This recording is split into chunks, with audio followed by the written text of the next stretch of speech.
মোহতারাম হাজরিন, আমাদের দেশে একটা ভয়াবহ ক্রাইসিস চলছে। সেই ক্রাইসিসটা হলো ফ্যামিলি ক্রাইসিস। পরিবারগুলো দিন দিন ঠুনকো হয়ে যাচ্ছে। বিশেষ করে দাম্পত্য জীবন, এটা যতটা সুখের ছিল আমাদের এই অঞ্চলের মানুষের মধ্যে, ধর্ম বর্ণ নির্বিশেষে, সেই দাম্পত্য সম্পর্কগুলো আর আগের মতো ভালো যাচ্ছে না। বিশেষ করে তরুণদের মধ্যে বিবাহ বিচ্ছেদের হার প্রতিনিয়ত ভয়াবহ আকারে বেড়ে চলছে। কোথাও যদি 14টি বিয়ে হয় প্রতিদিনে, তো 10টি নাকি বিয়ে ভাঙে।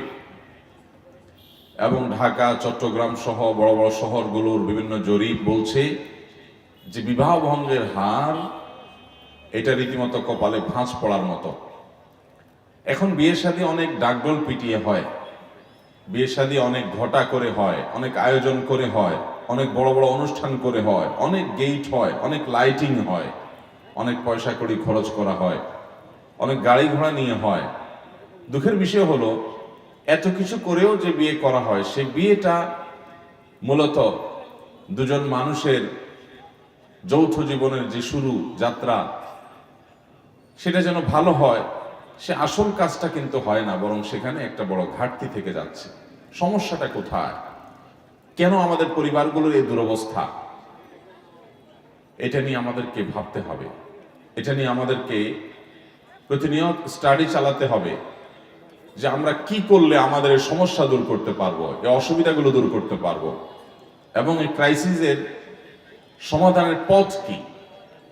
বিশেষ করে একজন মুসলমান হিসাবে আমাদেরকে কোরআনের দিকে তাকাতে হবে, সুন্নতে রাসূলের দিকে তাকাতে হবে, যে কোরআনের কোন আয়াতের ইমপ্লিমেন্টের অভাব হচ্ছে, রাসূল করিম সাল্লাল্লাহু আলাইহি সাল্লামের কোন সুন্নাহটা সমাজ থেকে বিলুপ্ত হওয়ার কারণে আজ আমাদের দাম্পত্য জীবনে এই ভয়াবহ অবস্থা বিরাজমান।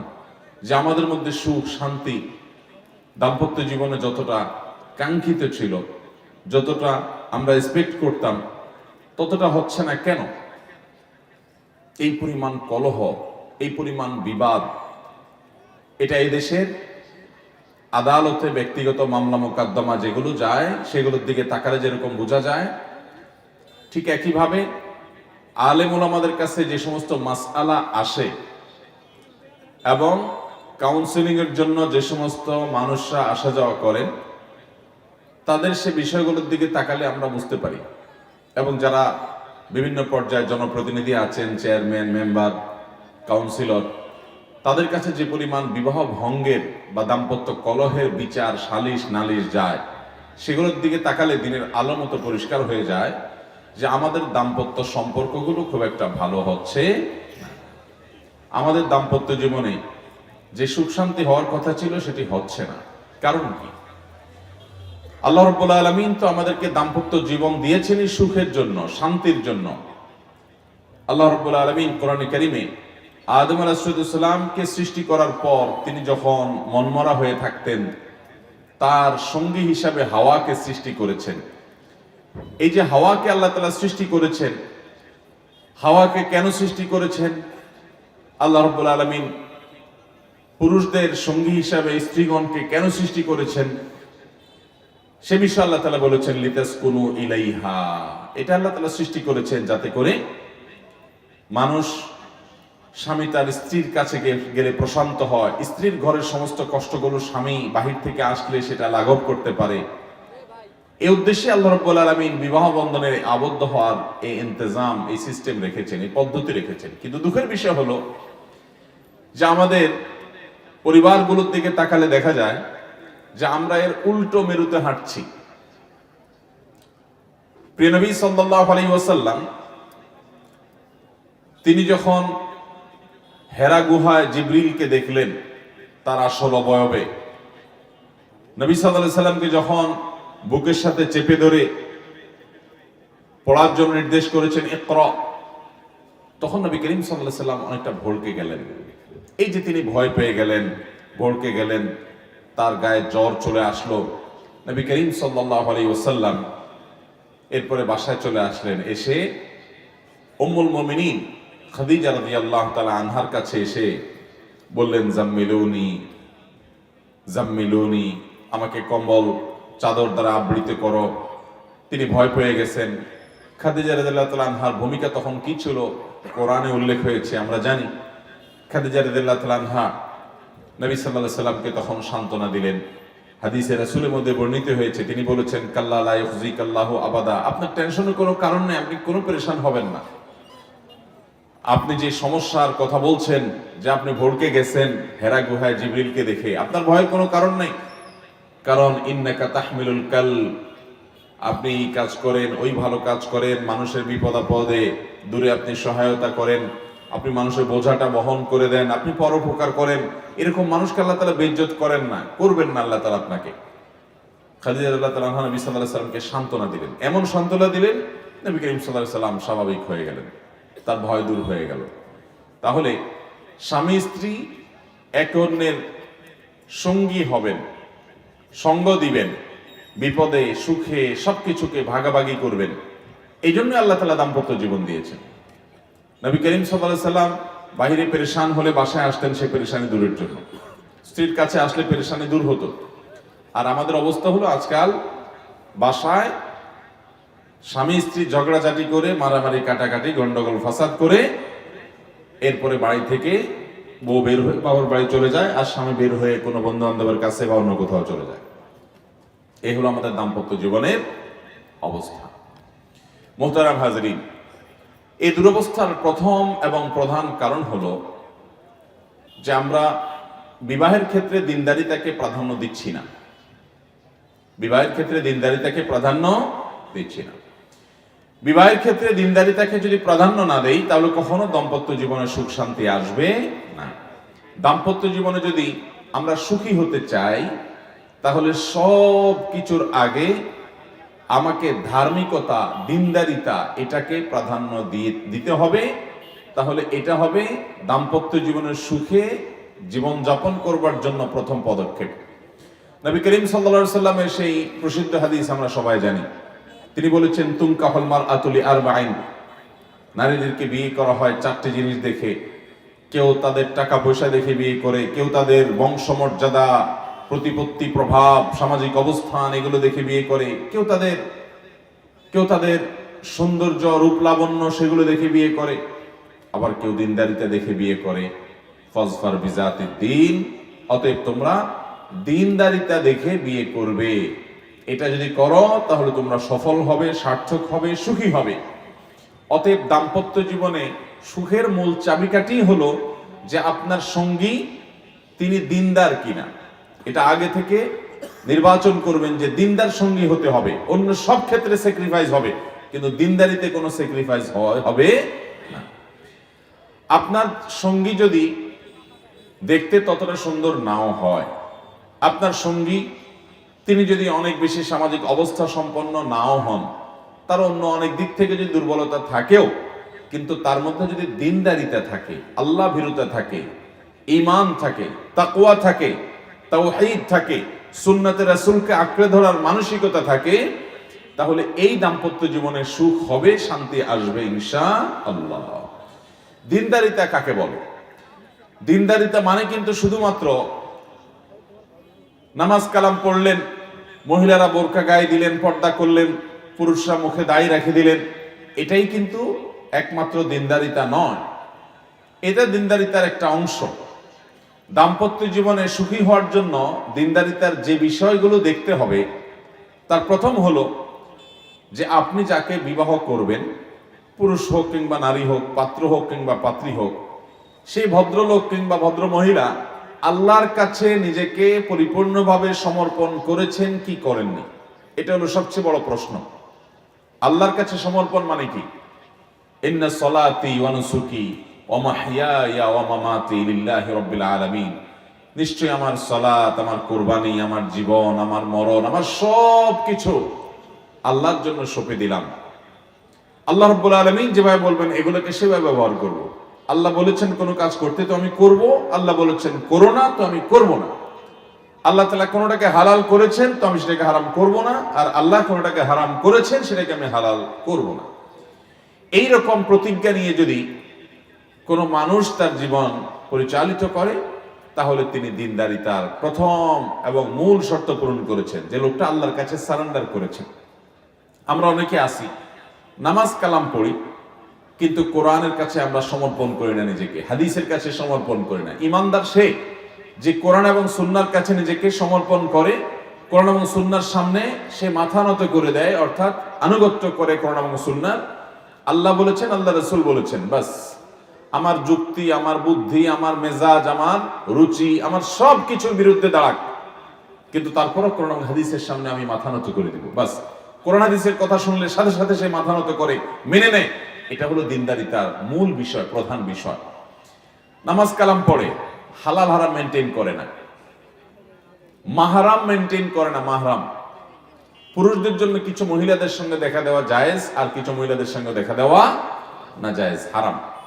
এই মাহরাম মেনটেন যদি কেউ না করে, তাও সে পরিপূর্ণ দিনদার হতে পারে। ঠিক মহিলাদের ক্ষেত্রে একই কথা প্রযোজ্য। একজন নারীর জন্য কিছু পুরুষের সাথে দেখা দেওয়া জায়েজ, তার বাপ, তার ভাই, তার চাচা, তার দাদা, তার নানা, তার মামা, তার সন্তান, এদের সাথে দেখা দেওয়া জায়েজ। কিন্তু তারা ছাড়া তিনি যদি, যাদের সাথে দেখা দেওয়া জায়েজ নাই, চাচাতো ভাই, খালাতো ভাই, ফুফাতো ভাই, মামাতো ভাই, খালু, তারপর ভগ্নিপতি, এরকম আরো অনেক আত্মীয় স্বজন আছে যারা মাহরামের লিস্টের বাইরের মানুষ, তাদের সাথে যদি কোনো নারী পরিপূর্ণ পর্দা না করেন, ঠিক একই কথা পুরুষের জন্য প্রযোজ্য। কোন পুরুষ তার চাচাতো বোন, ফুফাতো বোন, মামাতো বোন, খালাতো বোন, তাদের সাথে পর্দা করেন না, ভাবির সাথে পর্দা করেন না, তাহলে এই লোক কখনো প্রকৃত অর্থে দিনদার হতে পারে? আমাদের দেশে অনেক নামাজি মানুষ পাবেন, এই জায়গায় এসে দেখবেন তাদের দিনদারিতা নাই। তো এই জায়গায় যদি দিনদারিতা না থাকে, তাহলে পরিপূর্ণ দিনদারিতা হলো না। মাহরাম মেনটেন করা, হালাল হারাম মেনটেন করা, এটা দিনদারিতার জন্য অনেক গুরুত্বপূর্ণ একটা বিষয়। এটা যদি না থাকে, তাহলে আপনাদেরকে দিনদার বলতে পারেন না পরিপূর্ণভাবে। হালাল হারাম মেনটেন করা মানে, আল্লাহ তাআলা কোন উপার্জনকে হালাল করেছেন, তো সেটা আমি গ্রহণ করব। কোনটাকে হারাম করেছেন, সেটা আমি বর্জন করব। ওইটা বর্জন করতে গিয়ে আমাকে যত মূল্য দিতে হয় আমি দেব। প্রয়োজনে আমার না খেয়ে থাকতে হতে পারে, অল্প খেয়ে থাকতে হতে পারে, সবর করা লাগতে পারে, আমার ধার দেনা করা লাগতে পারে, সামাজিক অবস্থান ছোট হতে পারে, অনেক কিছু হতে পারে।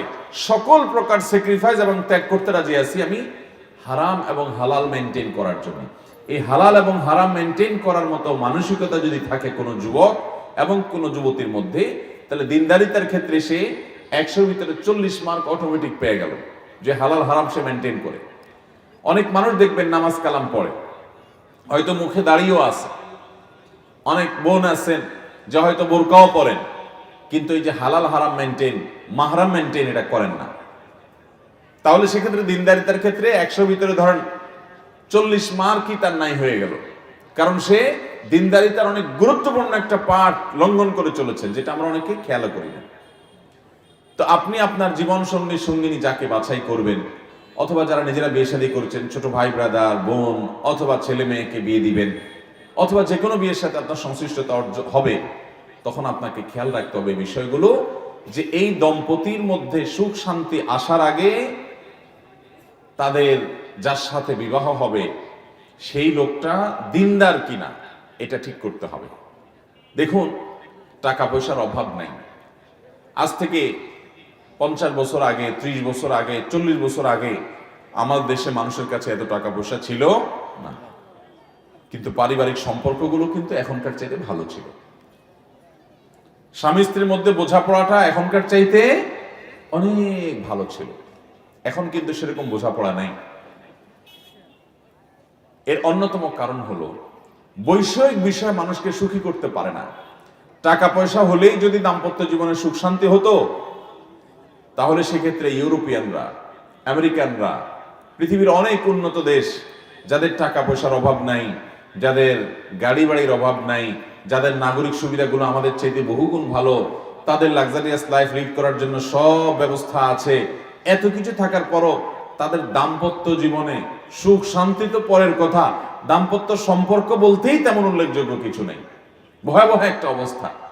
স্বামীর ক্যাবলা একদিকে, স্ত্রীর ক্যাবলা একদিকে, স্বামী স্ত্রী তো হয় না, মিউচুয়াল আন্ডারস্ট্যান্ডিং করে দিন কাটায় দেয়। মনে চাইলে বুড়ো বয়সে বিয়ে করলো তো করলো, না করলো তো নাই। আর একজনের করলো তো ছেড়ে আরেক জায়গায় করলো, এক একজনের 4টা-5টা করে পার্টনার চেঞ্জ হয়ে গেল। আর যদি একসাথে থাকেও তো তথাকথিত অতিরিক্ত ব্যক্তি স্বাধীনতার নাম দিয়ে তারা প্রত্যেকে যার যার মতো স্বেচ্ছাচারী, প্রত্যেকে যার যার পথের পথিক। কোন বন্ধন আমাদের এই অঞ্চলে মানুষের মধ্যে, এই অঞ্চলে শুধু মুসলমানদের মধ্যে না, হিন্দুদের মধ্যেও, অন্য ধর্মের মানুষের মধ্যেও পারিবারিক এবং দাম্পত্য সম্পর্কটা যতটা ভালো, এটা এই অঞ্চলে মানুষের একটা সৌন্দর্য, সেটা পৃথিবীর অনেক এলাকাতে খুঁজে পাবেন না। তো আমাদের এই এলাকাতে, এই পাক ভারত মহাদেশে, বাংলাদেশে দাম্পত্য জীবনে যে সম্পর্কগুলোর অবনতি, ঘাটতি এবং খারাপ যাচ্ছে, এর অন্যতম কারণ হলো বিবাহ দিনদারি দেখে করা হয় না। মেয়ে পক্ষ শুধু ছেলে পক্ষের সামাজিক অবস্থান, টাকা পয়সা এগুলাই খোঁজে, দিনদারিতা খোঁজে না। আর ছেলে পক্ষ মেয়ে পক্ষের সামাজিক অবস্থান, রূপলাবণ্য, এই সমস্ত নাম যশ খ্যাতি কিংবা পড়ালেখা, সার্টিফিকেট, এগুলোই শুধু দেখে। এগুলো দেখেন, দোষের নেই, কিন্তু সবচেয়ে বেশি দেখার কথা যেটা, সেটা দেখার কোনো নামগন্ধ। এখন বিয়ে শাদীতে খোঁজ খবর যদি দিনদারিতার সম্পর্কে নেওয়া হয়, এখন অবশ্য সেটাও নেওয়া হয় না। এক সময় আমরা দেখতাম, জিজ্ঞেস করা হতো মেয়ে কোরআন শরীফ পড়ছে কিনা, ছেলে কোরআন কারিমটা পড়ছে কিনা, খতম দিছে কিনা, এই জিনিসগুলো দেখা হতো। এখন সেটাও দেখা হয় না। যার কারণে আমরা টাকা পয়সা, ব্যাংক ব্যালেন্স, গাড়ি বাড়ি, অন্যান্য অনেক দিক থেকে আমরা উন্নত হচ্ছি, কিন্তু দাম্পত্য সম্পর্কের দিক থেকে আমরা অবনতির দিকে যাচ্ছি। এই জন্য ভাইরা আমার, প্রথম দাম্পত্য জীবনে সুখী হওয়ার জন্য দিনদারিতাকে প্রাধান্য দিতে হবে। তো দিনদারিতার ক্ষেত্রে কি বলেছি? প্রথম বিষয় হলো যে পাত্র বা পাত্রী আল্লাহর কাছে নিজেকে পরিপূর্ণভাবে সঁপে দিয়েছেন কিনা, যে আল্লাহর নির্দেশের উপর আর কিছু নেই, তার সামনে আল্লাহ বলেছেন, আল্লাহ রাসূল বলেছেন, এই কথা আসলে সবকিছু সে সারেন্ডার করে দেয়। এটা হলো দিনদারিতার প্রথম এবং প্রধান মার্কা। এরপরে বলেছিলাম দিনদারিতার তার মার্কা হলো, আলামত হলো, নিদর্শন হলো যে সে পরিপূর্ণভাবে নিজেকে আল্লাহর কাছে সমর্পণ করে, এমনকি উপার্জনের ক্ষেত্রে হালাল হারাম মেনটেন করে এবং মাহরাম মেনটেন করে। মেয়েদের মধ্যে স্বামীর হালাল হারাম মেনটেন করার গুরুত্ব যদি তাদের মধ্যে থাকে, কোনো পাত্রী যদি সেটা উপলব্ধি করেন, হালাল হারাম যদি তিনি মেনটেন করেন, তাহলে তার স্বামী হারাম উপার্জন করুক তিনি চাইবেন না। তিনি চাইবেন তার স্বামী সরকারি চাকরি করুক আর বেসরকারি চাকরি করুক, ব্যবসা করুক আর কৃষি কাজ করুক, যে কাজই করুক না কেন, সে চাইবে যে আমার স্বামী যেন হারাম কোনো কিছু না আনে। আমরা হালাল খেতে চাই, হালাল খেয়ে বাঁচতে চাই, হারাম আমরা চাই না। তাতে সামাজিক অবস্থান না থাকুক, গাড়ি বাড়ি না হোক, আমরা আর্থিকভাবে কষ্টে থাকি, দুর্বল থাকি, কিন্তু আমরা হারামে যাব না। এটা হলো একজন নারীর দিনদারিতার একটা শক্তিশালী দিক। কিন্তু আজকাল আমাদের সমাজে এগুলো আছে নাই, শুধু পয়সা চায়। বউ কি চায়? পয়সা চায়। যে পয়সা আনো, কোত্থেকে আনবো আমার দেখার দরকার নেই। পূর্বসূরি সালাফগণ তাদের স্বামীদেরকে বাসা থেকে বের হওয়ার সময় বলে দিতেন যে হালাল যদি উপার্জন করে আনতে পারেন তাহলে আনবেন, আর হালাল যদি উপার্জন করতে না পারেন খালি হাতে আসবেন, আমরা না খেয়ে থাকবো, তবু আমরা হারাম খাবো না। আর এখন আমাদের দিনদারিতার অভাবের কারণে আমাদের মেয়েদের ডিমান্ড হলো স্বামী পকেট ভর্তি টাকা নিয়ে আসতে হবে, হালাল আর হারাম বুঝি না, দিন শেষে আমার টাকা লাগবে, আমার মার্কেটে যেতে হবে, আমার শাড়ি চুড়ি লাগবে, আমার গাড়ি বাড়ি লাগবে, আমার অন্যদের সাথে পাল্লা দিতে হবে, আমার অন্যদের সাথে কম্পিটিশন করতে হবে। এই মানসিকতাগুলো আমাদের দাম্পত্য জীবনের সুখকে তুলে নিয়ে গেছে। ঠিক একই কথা পুরুষের বেলায় প্রযোজ্য, যে তিনি হালাল হারাম মেনটেন করেন না। এরপরে দিনদারিতার আরেকটা গুরুত্বপূর্ণ দিক হলো সবর, শকর এবং কানাআত, ধৈর্য, কৃতজ্ঞতা এবং তুষ্ট থাকা অল্পে। এই তিনটা গুণ থাকা, এই তিনটা গুণ যদি কোনো পাত্র বা পাত্রীর মধ্যে থাকে, তাহলে বুঝতে হবে এই পাত্র এবং পাত্রীর মূল্য স্বর্ণের চাইতে বেশি, স্বর্ণের চাইতে বেশি। ধৈর্য, শুকরিয়া, কৃতজ্ঞতা এবং অল্পে তুষ্ট থাকা, এই তিনটা গুণ ছাড়া কখনো দাম্পত্য জীবনে সুখ হবে। দাম্পত্য জীবনে যত অশান্তি হয়, যত কলহ হয়, যত গন্ডগোল হয়, যত তালাক হয়, যত বিবাহ বিচ্ছেদ হয়, যত ঝগড়াঝাটি হয়, এগুলোর মূল হলো এই তিনটা জিনিসের কোনোটার অনুপস্থিতি। অর্থাৎ ধৈর্য নাই, শুকরিয়া নাই এবং তুষ্টির গুণ নাই। ধৈর্য না থাকার কারণে দেখা যায় চুন থেকে নুন খসছে, হট মেজাজি হয়ে গেছে, রাগারাগি হয়ে গেছে, মারামারি হয়ে গেছে, হাতাহাতি হয়ে গেছে, এমনকি দুজনের পথ দুদিকে হয়ে গেছে। সবরের অভাবে, শুকরের অভাবেও হয়। কারণ নিজের সঙ্গীর কোনো একটা ত্রুটি দেখলেই মনে করে না জীবনে তার সঙ্গে থেকে কোনো সুখ শান্তি পাই নাই। অথচ নবী করিম সাল্লাল্লাহু আলাইহি সাল্লাম বলেছেন, তোমার সঙ্গীর কোনো কিছু যদি তোমাকে রুষ্ট করে, তার কোনো কিছু দেখে যদি তোমার মনে কষ্ট হয় যে ইস এটা সে কেন করলো বা এটা কেন করলো না, তার একটা দুর্বলতা দেখলা, তো সাথে সাথে চিন্তা করবা তার অনেক ভালো দিকও আছে। মনে রাখবেন, পৃথিবীতে এমন একটা মানুষও নাই, এমন একজন মানুষও নাই যে মানুষটার কোনো ভালো গুণ নাই, সবই খারাপ গুণ। এমন কোনো মানুষ হতে একটা হলেও ভালো গুণ আছে। আপনি খোঁজার চেষ্টা করেন, তার যদি কোনো কিছু দেখে অসন্তুষ্ট হন তাহলে বের করার চেষ্টা করেন তার কোন গুণটার কারণে আপনি সন্তুষ্ট হতে পারেন, তাহলে দেখবেন যে আপনার মধ্যে আর কোনো অশান্তি তৈরি হবে না। নবী করিম সাল্লাল্লাহু আলাইহি সাল্লাম তার স্ত্রীগণ, এতজন স্ত্রী ছিলেন, তাদের সাথে দাম্পত্য জীবনে তার কোনো বিষয় নিয়ে বুঝের গরমিল হয় নাই, কোনো প্রকার, সব বেটে বলে হয়ে গেছে, যা চাইছেন তাই হয়ে গেছে। ব্যাপারটা কিন্তু সেরকম না, টুনটান হয়েছে। নবী সাল্লাল্লাহু আলাইহি সাল্লাম অভিমান করে বাসা থেকে এসে মসজিদে পড়ে আসেন, সাহাবীরা দেখে বুঝতে পারছেন যে কিছু একটা হয়েছে।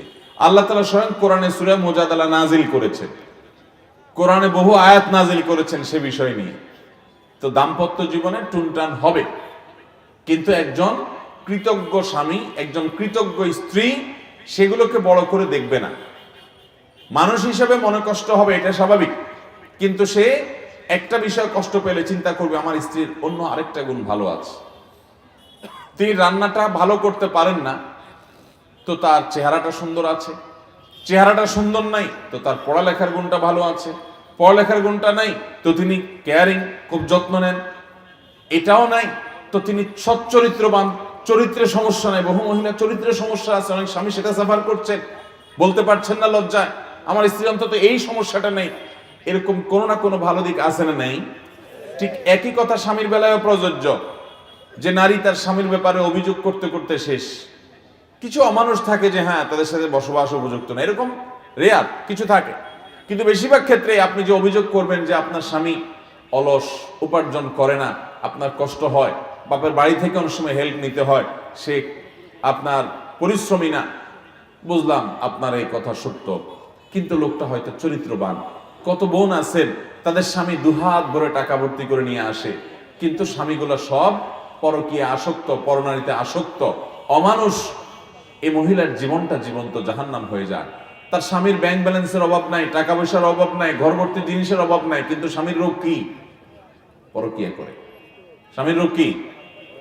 এই যে পরকীয়া করে, এই কারণে কি ওই মহিলা সুখে আছে? তাহলে যে বোন মনে করছেন যে আমার স্বামীটা অলস, উপার্জন করে না, বুঝলাম তার ত্রুটি আছে, কিন্তু আপনি দেখার চেষ্টা করেন তার গুণটা কি আছে। আপনি যদি সারা জীবন শুধুমাত্র ত্রুটি দেখেন, আপনি কখনো সুখী হতে পারবেন?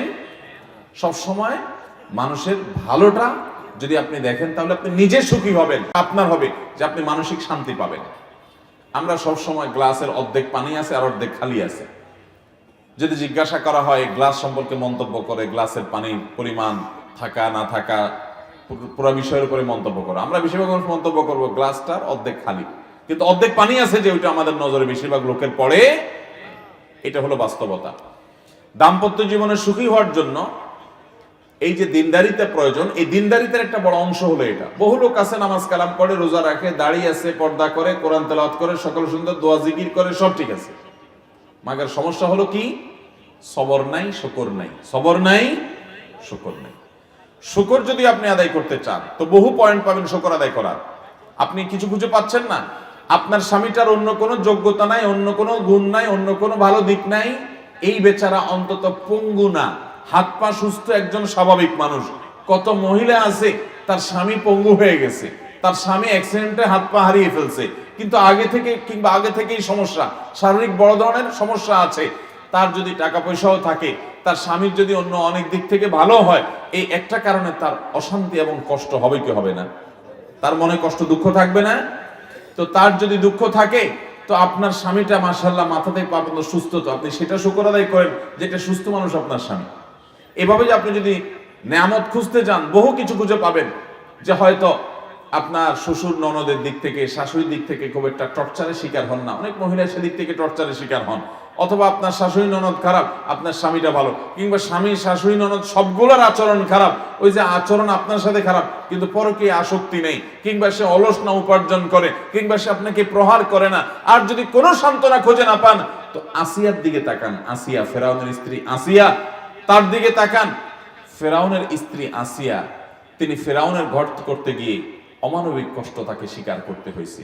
যে জুলুম তাকে করা হয়েছে, যে টর্চার ফিজিক্যালি শারীরিকভাবে তাকে করা হতো শুধুমাত্র ইমানদার হওয়ার অপরাধে, শেষ পর্যন্ত তাকে উত্তপ্ত রোদের মধ্যে ফেলে দিয়ে, তাকে শুলের মধ্যে ফেলে রেখে অত্যন্ত নির্মম ভাবে শরীরে পেরেকের আঘাতে পেরেক পুঁতে মেরে তাকে রক্তাক্ত করে নির্মম ভাবে তাকে হত্যা করা হলো। তিনি শাহাদাত বরণ করলেন। আল্লাহ রাব্বুল আলামিন কোরআনে হাকিমে সেই বিবরণও দিয়েছেন এবং তিনি আল্লাহর কাছে বলেছেন, রব্বিবনি লি ইনদাকা বাইতান ফিল জান্নাহ, আল্লাহ তোমার কাছে জান্নাতে একটা ঘর আমার জন্য বানিয়ে দিও। এ অমানুষ, এ জালিম স্বামীটার জুলুম স্বীকার করে আমি যাচ্ছি দুনিয়া থেকে, তুমি আমার জন্য ঘর বানিয়ে দিও। আল্লাহ রাব্বুল আলামিন শুধু ঘর বানান নাই, তার মৃত্যুর আগে তার সামনে উপস্থাপন করেছেন ফেরেশতাদের মাধ্যমে যে এটাই তোমার ঠিকানা হবে। আমার যে বোনরা স্বামীর ব্যাপারে অভিযোগ করেন, আমি বলছি না যে কোনো অভিযোগকে পাত্তা দেওয়া যাবে না, অভিযোগ পাত্তা দেন, মুরব্বীদেরকে নিয়ে বসেন, দুই পক্ষের মান্যগণ্য মানুষদেরকে নিয়ে বসেন এবং নিজে তাদেরকে স্বামী স্ত্রী পরস্পরকে বোঝানোর চেষ্টা করেন, আল্লাহর কাছে দোয়া করেন, সবর করেন। কোনো কিছুতে যদি না হয়, কোনো আশা যদি না থাকে, বিজ্ঞ আলেমদের সাথে পরামর্শ করেন। যদি বিচ্ছেদ হওয়ার ভিতরে কল্যাণ থাকে সেটা যাওয়া যাবে, শেষ চিকিৎসা সেটা, কিন্তু তার আগে অনেকগুলো বিষয় আছে। আপনি আর কিছু খুঁজে না পান, আপনি একটু তার মধ্যে থাকা কোনো ভালো গুণ আবিষ্কার করার চেষ্টা করেন, অনেক পাবেন, অনেক পাবেন। আপনি যদি আমার কাছে নিয়ে আসেন, আমি অনেকগুলো গুণ বের করে দিতে পারবো, অনেকগুলো গুণ বের করে দিতে পারবো। আর কিছুই পাচ্ছেন না, ফেরাউনের স্ত্রী আসিয়ার চাইতে বেশি তো কষ্ট আপনাকে দেয় না, তার চাইতে বেশি নির্মমতা তো নাই।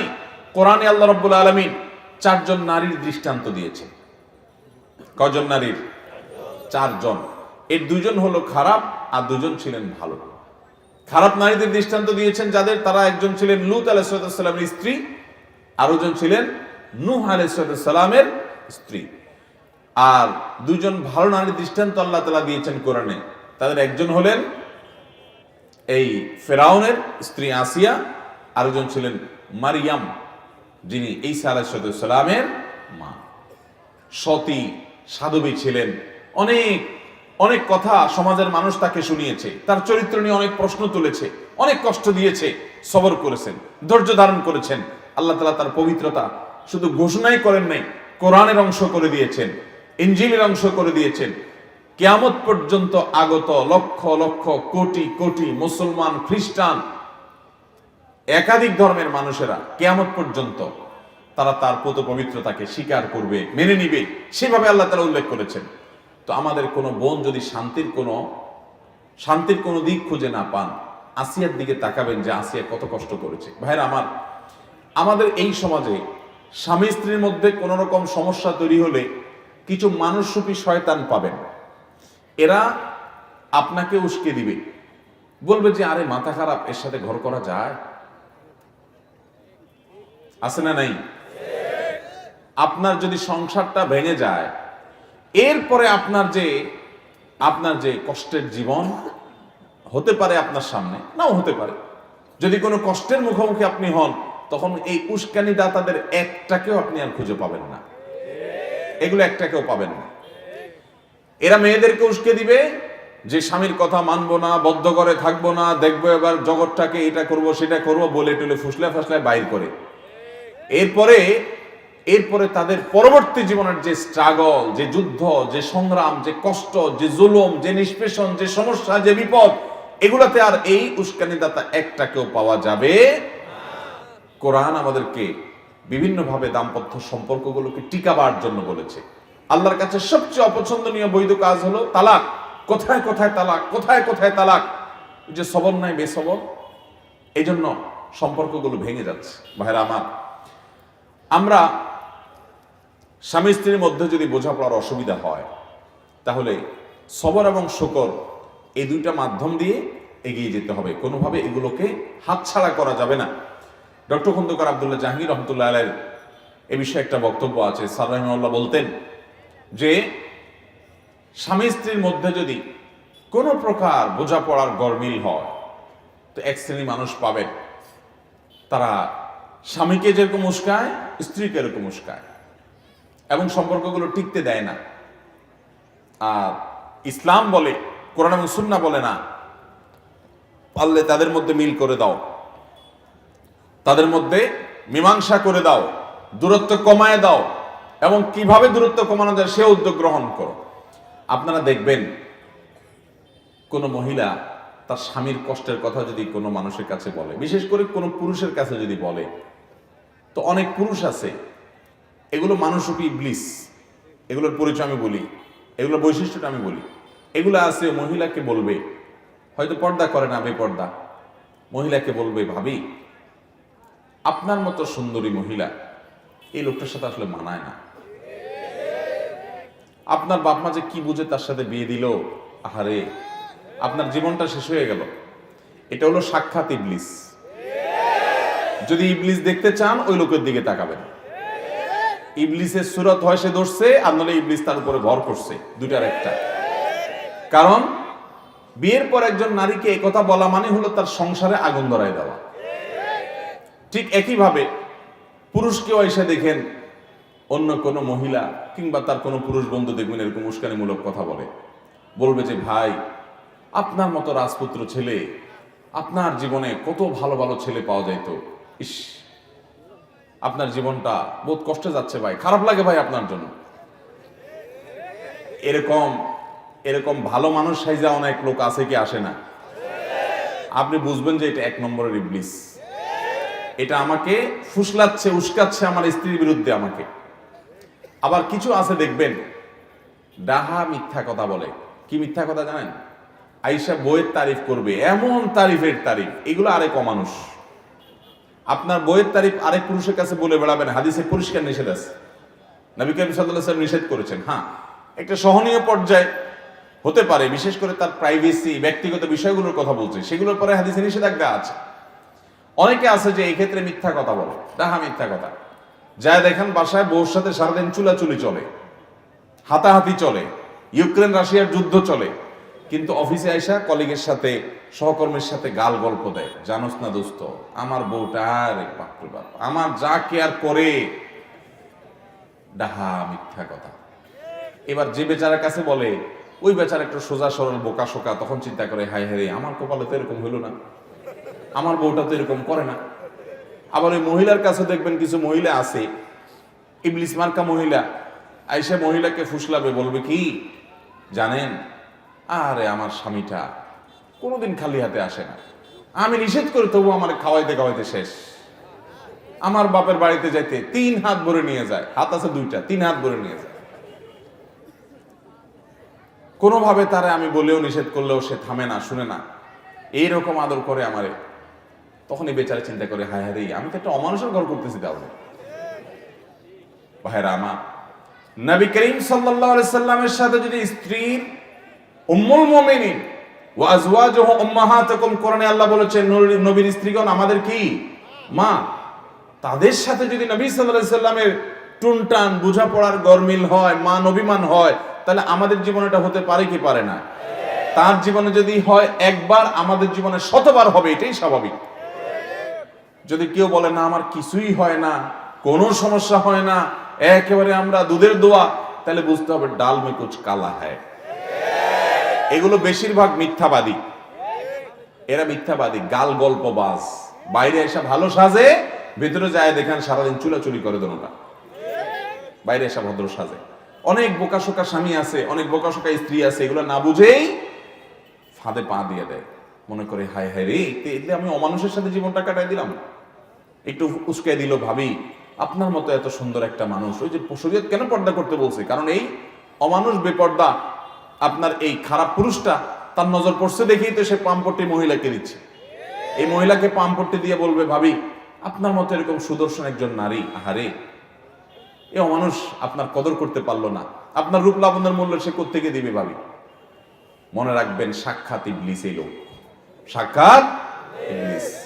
এই ইবলিস দেখে আপনি সাথে সাথে বুঝবেন যে এই বদের হাঁটি আমার পাম করতে দিচ্ছে, এর উদ্দেশ্য খারাপ, মতলব খারাপ। আর মতলব খারাপ হোক আর ভালো হোক, যাই হোক, সে আমার ভালো চায় না। ভালো চাইলে আমার স্বামীর সাথে আমার সম্পর্ক কিভাবে তৈরি হবে সে পয়েন্ট বলতো না, বলে সে সম্পর্ক দূর করার পয়েন্ট বলছে। মানুষ সুখে থাকার জন্য কৃতজ্ঞ থাকতে হবে। অকৃতজ্ঞ থাকলে পৃথিবীতে সবকিছু পাইও সে সুখী থাকতে পারে। সব পাইছেন, এরপরেও আপনার মনে হবে যে ওইটা তো পাই নাই। অভাব থাকতে পারে কি পারে না? বহু কিছু পাইছেন। আপনার স্ত্রী, তার ভিতরে অনেক গুণ আছে, কোনো গুণ নাই, আপনার চরিত্রটা তার মাধ্যমে হেফাজত হয়। একজন মুসলমানের কাছে এর চাইতে বড় আর কি চাওয়া হতে পারে? আর কি চাওয়া হতে পারে? তার রান্নাটা ভালো না, তার এটা ভালো না, তার ওইটা ভালো না। ডিমান্ডের আপনার শেষ নাই। বিয়ের যে মূল উদ্দেশ্য সেটা তো আপনার হচ্ছে যে আপনার চরিত্রের হেফাজত হচ্ছে তার মাধ্যমে। তার এই ঋণ আপনি কিভাবে শোধ করবেন? তার এই নিয়ামতটার মূল্যায়ন তো আপনার করা উচিত। ঠিক একইভাবে একজন নারী, তিনি একইভাবে দেখবেন যে আমার স্বামী, তিনি আর কিছু না হোক আমার উপর ছায়া হয়ে আসে। ডক্টর খন্দকার আব্দুল্লাহ জাহাঙ্গীর বলছেন যে ফুসলায় ফাসলায় যারা সম্পর্কগুলো ভেঙে দেয়, এই ভদ্র মহিলা বাচ্চা কাচ্চাগুলো নিয়ে অথবা একা একা যে সাফার করে বাপের বাড়িতে যায় উঠে, সে তখন বুঝতে পারে যে হায় রে, স্বামীর বাড়িতে কষ্ট দুঃখ যাই সহ্য করতাম না করতাম, বাপের বাড়িতে আসার পরে মনে হয় যে বোঝা। বিয়ে হওয়ার পরে বাপের বাড়িতে উঠে চলে আসলাম, ভাইদের কাছে, ভাবির কাছে, আশপাশের লোকদের কাছে তার যে অবস্থা থাকে, তখন তিনি আফসোস করতে থাকেন, আহারে ওইটাই তো ভালো ছিল। উস্কানি দাতাদের কাউকে তখন খুঁজে পাওয়া যায় না। এই জন্য ভাইরা আমার, দাম্পত্য জীবনে অশান্তির মূল এবং প্রধান কারণ হলো এইটা যে আমাদের মধ্যে সবরও নাই, শকরও। নবী করিম সাল্লাল্লাহু আলাইহি সাল্লাম বলেছেন, তুমি তোমার সঙ্গীর কোনো কিছু দেখে অসন্তুষ্ট, তোমার ভালো লাগে না, সাথে সাথে তুমি চিন্তা করো যে তার বহু গুণ আছে যেটা দেখে তুমি সন্তুষ্ট হতে পারো, যেগুলো অন্য অনেকের মধ্যে নাই কিন্তু তার মধ্যে আছে। তাহলে দেখবা তোমার সেই কষ্ট কি হয়ে যাবে, দূর হয়ে যাবে। আরেকটা জিনিস হলো ভাই, দাম্পত্য জীবন এটাতে তুষ্ট থাকা খুব জরুরি। আমি যা পাইছি তাতে আলহামদুলিল্লাহ বলবো। আমার স্ত্রীর মধ্যে সমস্যা আছে, ওকে। আমার স্বামীর মধ্যে সমস্যা আছে, ওকে, সত্য। কিন্তু সমস্যা আরো বেশি থাকতে পারতো কি পারতো না? অতএব আল্লাহ তাআলা যেটুকু দিয়েছেন সেটুকু আলহামদুলিল্লাহ। আল্লাহ বলেছেন, লা ইন শাকারতুম লাযীদান্নাকুম, তোমরা যদি আমার কোন নিয়ামত পাওয়ার পরে শুকর আদায় করো, আমি তোমাদের নিয়ামত আরো বাড়ায় দিব। ওয়ালা ইন কাফারতুম, আর যদি নিয়ামতের নাশকরি করো, ইন্না আযাবি লাশাদীদ, তাহলে আমার আযাব বড় কঠোর এবং শক্ত।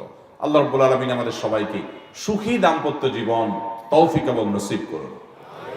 মুহতারাম হাজিরিন, যে দম্পতি পরস্পরের মধ্যে ভালোবাসা অনেক প্রগাঢ়, যাদের মধ্যে সম্পর্ক অনেক মজবুত সুদৃঢ়, তারা অন্যান্য সব বিষয়গুলো যদি ঠিক থাকে শরীয়তের, তাহলে তাদের তাকওয়ার দিক থেকেও তারা অগ্রসর, আলহামদুলিল্লাহ।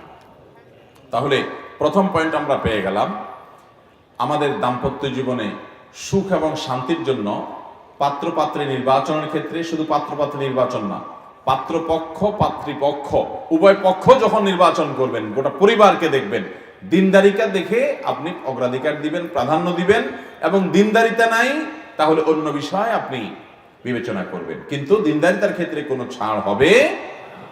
ভাইরা আমার, অনেকে বলে বিয়ের সময় দেখবেন যে ছেলে নামাজ পড়ে কিনা, ছেলে আল্লাহর ভয় আছে কিনা, হালাল হারাম বোঝে কিনা। বলো না, এগুলো একটু অসুবিধা আছে, নামাজ পড়া নিয়মিত পড়ে না, আপনি বিয়ে করেন, মেয়ে তারা নামাজি বানায় নিবে। আছে না নাই? মেয়ে দিনদার কিনা, পর্দা করে কিনা, নামাজ কালাম পড়ে কিনা, তো বলে যে আপনারা বানায় নিবেন। আপনি সাথে সাথে বলবেন যে আমি রেডিমেড চাই, আমি বানায় নিব, সেটা কি আমার মাপ মতো হবে না হবে না কে জানে বাবা, তার চাইতে রেডিমেড আমি খুঁজবো আগে, রেডিমেড না পাইলে তখন দেখা যাবে। আল্লাহ তাআলা আমাদের সবাইকে দাম্পত্য জীবনে সুখী হওয়ার জন্য এই যে দিনদারিতাকে প্রাধান্য দেওয়া, এই নিয়ামতটা আল্লাহ তাআলা আমাদেরকে দান করুন।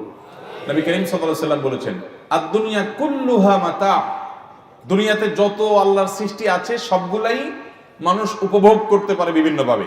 ওয়া খায়রু মাতা'আদ দুনিয়া আল মারআতুস সালিহা, একজন নারী, একজন জীবন সঙ্গী, একজন জীবন সঙ্গিনী, তিনি যদি দিনদার হন, আল্লাহ বিরু হন, নামাজি হন, চোখের পানি ফেলনেওয়ালা হন, আল্লাহর সাথে দোয়া সম্পর্ক করনেওয়ালা হন, এই মানুষটা যদি আপনার জীবনে পেয়ে যান, তো আপনার জীবনে সবচেয়ে বড় সুখের দেখা পেয়ে গেলেন। এর চাইতে বড় সুখের কোনো মাধ্যম উপকরণ আল্লাহর জমিন আরেকটা হতে পারে না, যদি একটা ভালো সঙ্গী জীবনে পেয়ে যান। আর যদি সঙ্গীটা খারাপ হয় তো টাকা পয়সা, অফিস আদালত, পদ পদবি যাই পাইছেন, জীবনটা জীবন্ত জাহান্নাম হয়ে যাবে। আল্লাহ আমাদের সবাইকে সুখী দাম্পত্য জীবন তৌফিক এবং নসিব করুন। দ্বিতীয়ত যে বিষয়টি লাগবে সুখী দাম্পত্যের জন্য, সেটা হলো আপনার সঙ্গীর যে সমস্ত বিষয়গুলো নিয়ে আপনি নেতিবাচক মন্তব্য করলে, দৃষ্টিভঙ্গি করলে তিনি কষ্ট পাবেন, খবরদার সেগুলো বলা আপনার জন্য জায়েজও নাই, উচিতও নাই, বলবেনও না। বরং তার সে পয়েন্টগুলোতে আপনি খুব সিরিয়াস হবেন এবং দায়িত্বশীলতার পরিচয় দিবেন। যেমন ছেলে হলে আপনি মেয়ে পক্ষের কি দেখবেন? মেয়ে পক্ষের মেয়ের বাপ, মেয়ের মা, মেয়ের ভাই বোন, অর্থাৎ আপনার শ্বশুরবাড়ির লোকজন, তাদের প্রশংসা করবেন। তাদের নিশ্চয়ই কিছু ভালো গুণ আছে, আছে না নাই? কিছু না কিছু তো আছে। তো শুধুমাত্র ঘন ঘন ওই গুণগুলো বলবেন যে আমার শ্বশুর আব্বা, যে তোমার আব্বা মাশাআল্লাহ, এই জিনিসটা তোমার আব্বার খুব ভালো লাগে আমার কাছে, তোমার ভাইটার ওই গুণটা আমার খুব ভালো লাগে। আমাদের অনেক পুরুষরা আছে ব্যাককল, শুধু শ্বশুরবাড়ির বদনাম শোনা বউয়ের কাছে। এগুলোর নাম হলো ব্যাককল পুরুষ। আরে ঘর ঠিক তো দুনিয়া ঠিক। স্বরাষ্ট্রমন্ত্রী যদি ঠিক রাখতে চান, ঘরওয়ালিরা যদি ঠিক রাখতে চান, তাহলে সেই ক্ষেত্রে বেশি বেশি শ্বশুরবাড়ির তারিফ করবেন। বউকে খুশি করার জন্য এর চেয়ে কার্যকর কোনো ওষুধ আছে কিনা আমার জানা নেই। সবচেয়ে শর্টকাট ওয়েতে বউকে খুশি করবেন। কিসের তারিফ করবেন বেশি বেশি? শ্বশুরবাড়ির তারিফ করবেন, যে আমার শাশুড়ির রান্নাটা উফ মাশাআল্লাহ, তুমি আমার কাছে বেশি বেশি থাকবা, রান্না শিখবা। আর আমার শ্বশুর মাশাআল্লাহ, ওনার এই গুণটা আমার এত ভালো লাগে, তোমার এই ভাইটা, তোমার এই বোনটা, তোমার ভগ্নিপতিটা মাশাআল্লাহ। যত বেশি ওই বাড়ির মানুষের তারিফ করবেন, প্রশংসা করবেন। আবার দেখেন মা বোনের সামনে করে মাইদুর খাইয়েন না। এটা জায়গা বুঝা সুবিধা মতো বেশি বেশি করে প্রশংসা করবেন। আসলেই দিল থেকে তাদের ভালো গুণটাকে আপনি দেখার চেষ্টা করবেন। এটা শুধু পাম্পট্টি দেওয়ার জন্য না, ভেতর থেকেই তাদের গুণগুলাকে উপলব্ধি করার চেষ্টা করবেন এবং সেগুলো স্ত্রীর সাথে শেয়ার করবেন। অনেক পুরুষ আছে, এরা নিজেদেরকে শেয়ানা মনে করে। আমি মনে করি এগুলো বলদ নাম্বার 1। সেগুলো কোনগুলো জানেন? সেগুলো হলো শ্বশুরবাড়ির অনেক ভালো গুণ আছে, ওইটা ভিতরে রাখে। উনি বড় শুধু খোঁচায়, দোষগুলা শুধু বলে, আর দোষ ভিতরে ভালোগুলো জানে। উনি মনে করেন নিজের শেয়ানা, উনি হলো বেকুব নাম্বার 1। দোষগুলা সব ভিতরে রেখে হজম করে ডুব গিলে ফেলবেন। ওগুলো বউরে খবরদার কোনোদিনও বলবেন না। সবসময় কি বলতে হবে? গুণ বলতে হবে। অনেক অমানুষ পুরুষ আছে, বউদেরকে কি বলে খোঁচায়? তোমার আব্বা তো ঈদে আসলো না, তোমার মা কতদিন হয়েছে একটু ফোন দিল না, তোমার বাচ্চাটা হলো, তোমার ভাইটা একটু আসলো না, তোমার এই অসুখ বিসুখ হইলো, তোমার বোনটা একটা আবার ফোন দিল না। এই কাজ অনেক পুরুষ করে কি করে না? এই পুরুষগুলোকে পাও বেঁধে ঝুলায় পিটানো উচিত। কেন জানেন? ওই ভদ্র মহিলার বাপ মা যদি তার হক আদায় না করে, তারা দেখতে আসলো না, তার খাতির যত্ন করলো না, তার ফোন দিল না, তার জন্য হাদিয়া তোফা দিল না, তাহলে ভদ্র মহিলার কি কষ্ট হয় না ভালো লাগে? এগুলোর কারণে কষ্ট হয় না? যে আমার আব্বাটা ফোন দিল না, আমার আম্মাটা অনেকদিন হলো একটু আসলো না, একটু খোঁজ খবর নিল না, আমার ভাই বোনগুলো একটু আসে না, আমার শ্বশুরবাড়িতে আমার মুখটা উজ্জ্বল হয় না, আমার নিজেও পরের ঘরে পড়ে আসি, পরের সংসারে আসছি, নতুন দাম্পত্য জীবন শুরু হয়েছে, তারা একটু আসবে, সেভাবে আসে না। তার মনে কষ্ট আছে না নাই? ওই মনে কষ্ট থাকার পর আপনি যদি আরো খোঁচান তারে, তাহলে কি তার সুখ বাড়বে না দুঃখ বাড়বে? তাহলে সেক্ষেত্রে কোনো ভদ্রলোক, মুসলমান তো বটেই, কোনো ভদ্র মানুষ কোনোদিন তার স্ত্রীকে এগুলোর জন্য খোঁচাখুচি করতে পারে? বরং একজন ভালো মানুষের কাজ হবে, স্বামীর কাজ হবে স্ত্রীকে সান্ত্বনা দেওয়া, যে দেখো তোমার বাপ মা হয়তো ব্যস্ত, খবর নিতে পারে নাই, আর সবাই একরকম হয় না, সবাই ফোন করার অভ্যাস নাই, বাদ দাও, এগুলো কোনো ব্যাপার না, আরে আমরা আসিনি, আল্লাহ রহমতে ঠিক হয়ে যাবে এগুলো ইনশাআল্লাহ, সমস্যা নেই, এই সমস্ত বলতে হবে। তাহলে কি হবে? স্ত্রী চিন্তা করবে আমার দুঃখের কথাটা আমার স্বামী বুঝছে। বেশিরভাগ স্বামীদেরকে দেখবেন, বা একটা বড় অংশ স্বামী আছে, বেশিরভাগ না হোক, যে শ্বশুরবাড়ির বিষয় আসে নিয়ে বউরে খোঁচায়, আছে না নেই? ভাইরা আমার, একই কথা মহিলাদের জন্য প্রযোজ্য। যে কথার কথা, ধরুন একজন মহিলা, তার স্বামী, তার বাপ মা তার প্রতি সুবিচার করছে না, তার ভাই বোন তার ভিতরে সুবিচার করছে না। হতে পারে এরকম যে বাপে জমি জমা আরেক ভাইকে দিয়ে দিচ্ছে, আপনার স্বামীকে দিচ্ছে না, অথবা আপনার মা অন্য ভাই বোনকে অনেক আদর যত্ন করে, আপনার দিকে খেয়াল করছে না। আপনার ভাই বোনরা তাদেরকে অনেক লালন পালন করছেন, অনেক ভরণ পোষণ দিচ্ছেন, তাদের পড়ালেখা করাইছেন, টাকা পয়সা খরচ করছেন, এখন তাদের দিনকাল ভালো, তারা আপনার দিকে তাকায়ও না। এরকম হতে পারে কি পারে না? তখন অনেক মহিলা আছে এগুলো দিয়া স্বামীকে, এগুলো অস্ত্র হিসেবে পায়, এক একটা আলপিনের মতো খোঁচায় বা স্বামীকে এগুলো দিয়ে কি করে? খোঁচায়। যে তোমার বাপটা কোনো মানুষ, তোমার মায়েটা কোনো কাজ করলো, তুমি কত কিছু করলা তাদের জন্য, ওরা তোমার বাচ্চার দিকে তো তাকাইলেও না, মানুষ হয়তো অমানুষ হয়। এই মহিলা হলো ব্যাককল মহিলা। এই মহিলার নাম কি মহিলা? নির্বোধ মহিলা। বুদ্ধিমান মহিলা হলে সে তার স্বামীকে সান্ত্বনা দিবে, আরে বাদ দাও, এই সমস্ত ভুলে যাও, তোমার ভাই ব্রাদার তোমার দিকে লক্ষ্য করছে না, তাতে কি হয়েছে? তোমার লক্ষ্য করার মানুষ অভাব আছে? কেউ লাগবে না, আল্লাহ যথেষ্ট আমাদের জন্য, টেনশন করবা না। আর আম্মা আব্বা ওনারা বুড়া মানুষ, ওনাদের অনেক ভুলভাল হয়, আল্লাহ ওনাদেরকে মাফ করুক। মানুষ বয়স হয়ে গেলে অনেক উল্টা পাল্টা হয়, এগুলো এত মাথায় রাখতে হয় না, কোনো দরকার নাই। আল্লাহ ভরসা, আমাদের আল্লাহ হলে চলবে, কিচ্ছু লাগবে না। আরে আমরা তো দুজন দুজনের ভালোবাসি, আমরা তো ঠিক আছি, জগৎ উল্টে যাক, কিছু আসে যায় না। এটা একজন সৎ স্ত্রী, একজন নেককার স্ত্রী তার স্বামীকে বলবে। কিন্তু অনেক মহিলা আছে নামাজ কালাম পড়ে, বোরকাও পরে, কোরআন তেলাওয়াত করে, তাসবিহ তাহলিল করে, কিন্তু স্বামীকেও নিয়মিত খোঁচায়। ভাইরা আমার, দিনদারিতা শুধুমাত্র এই কপালে দাগ ফেলানোর নাম না, দিনদারিতা শুধুমাত্র দাড়ি লম্বা করে ফেলার নাম না, এগুলা দিনদারিতা। কিন্তু এগুলোর পাশাপাশি আমাদের আচরণটা সুন্দর করতে হবে, তখন আমরা পরিপূর্ণ দিনদার হতে পারবো ইনশাআল্লাহ। অতএব ভাইরা আমার, দাম্পত্য জীবনে এই সুখী হওয়ার জন্য দ্বিতীয় পয়েন্টটা খুব গুরুত্বপূর্ণ, যে আমার সঙ্গীকে কোন কথাটা বললে তার আঘাত হবে, তার দুর্বলতার জায়গাগুলো কি, সেগুলোকে টাচ না করা, স্পর্শ না করা, বরং সেগুলো তার সান্ত্বনা দেওয়া। স্বামী স্ত্রীকে, স্ত্রী স্বামীকে, পরস্পর পরস্পরকে। আর স্বামী হিসাবে বিশেষভাবে ওই যে বললাম, শ্বশুরের লোকদের তারিফ করবেন। যত বেশি শ্বশুরের লোকদের তারিফ করবেন, তত বেশি দেখবেন আপনার স্ত্রী আপনার অনুগত থাকবে, সম্পর্কটা ভালো থাকবে। আপনি স্ত্রীকে দিয়ে, শুধু স্ত্রীর কথা বলবো না, স্বামীর ক্ষেত্রে একই কথা, দাম্পত্য জীবনে পামপট্টি দেওয়া জায়েজ আছে। দাম্পত্য জীবনে পামপট্টি দেওয়া কি আছে? একজন মুসলমানের চরিত্রে মানুষকে বেহুদা পামপট্টি দেওয়া এমনি ভালো কোনো গুণ না, এটা মুদাহানাত বলে, তেল মারা বলে। বুঝতে পারছেন? এটা এমনিতে ভালো গুণ না, কিন্তু স্বামী স্ত্রীর জন্য এটা ভালো গুণ না, এটা জায়েজ আছে। একটু ঘুরায় গাড়ায় বললেও জায়েজ আছে। আপনি যে আপনার বউকে বলেন যে তুমি চাঁদের চাইতেও সুন্দর। কিসের চাঁদ? আরে বাদ দাও চাঁদ টাঁদ। বাসায় ঢুকে হঠাৎ করে লাইটটা বন্ধ করে দিলেন। আরে লাইট বন্ধ করছে, লাইট দরকার নেই, তুমি থাকতে লাইট একেবারে নিষ্প্রয়োজন, কোনো দরকার নেই।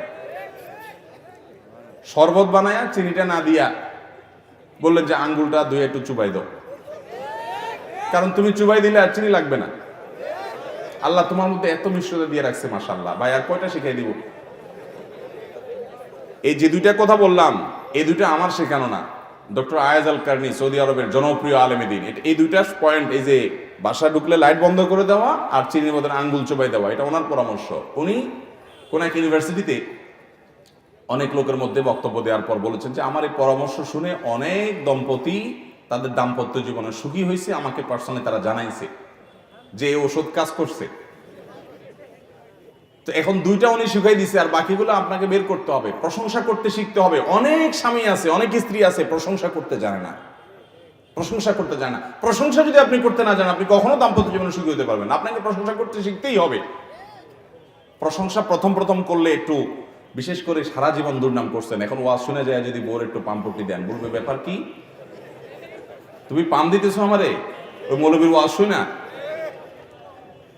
প্রথম প্রথম একটু বলবে, কিন্তু আপনি পাম বন্ধ করবেন না, এসব শুনে চালায় যাবে।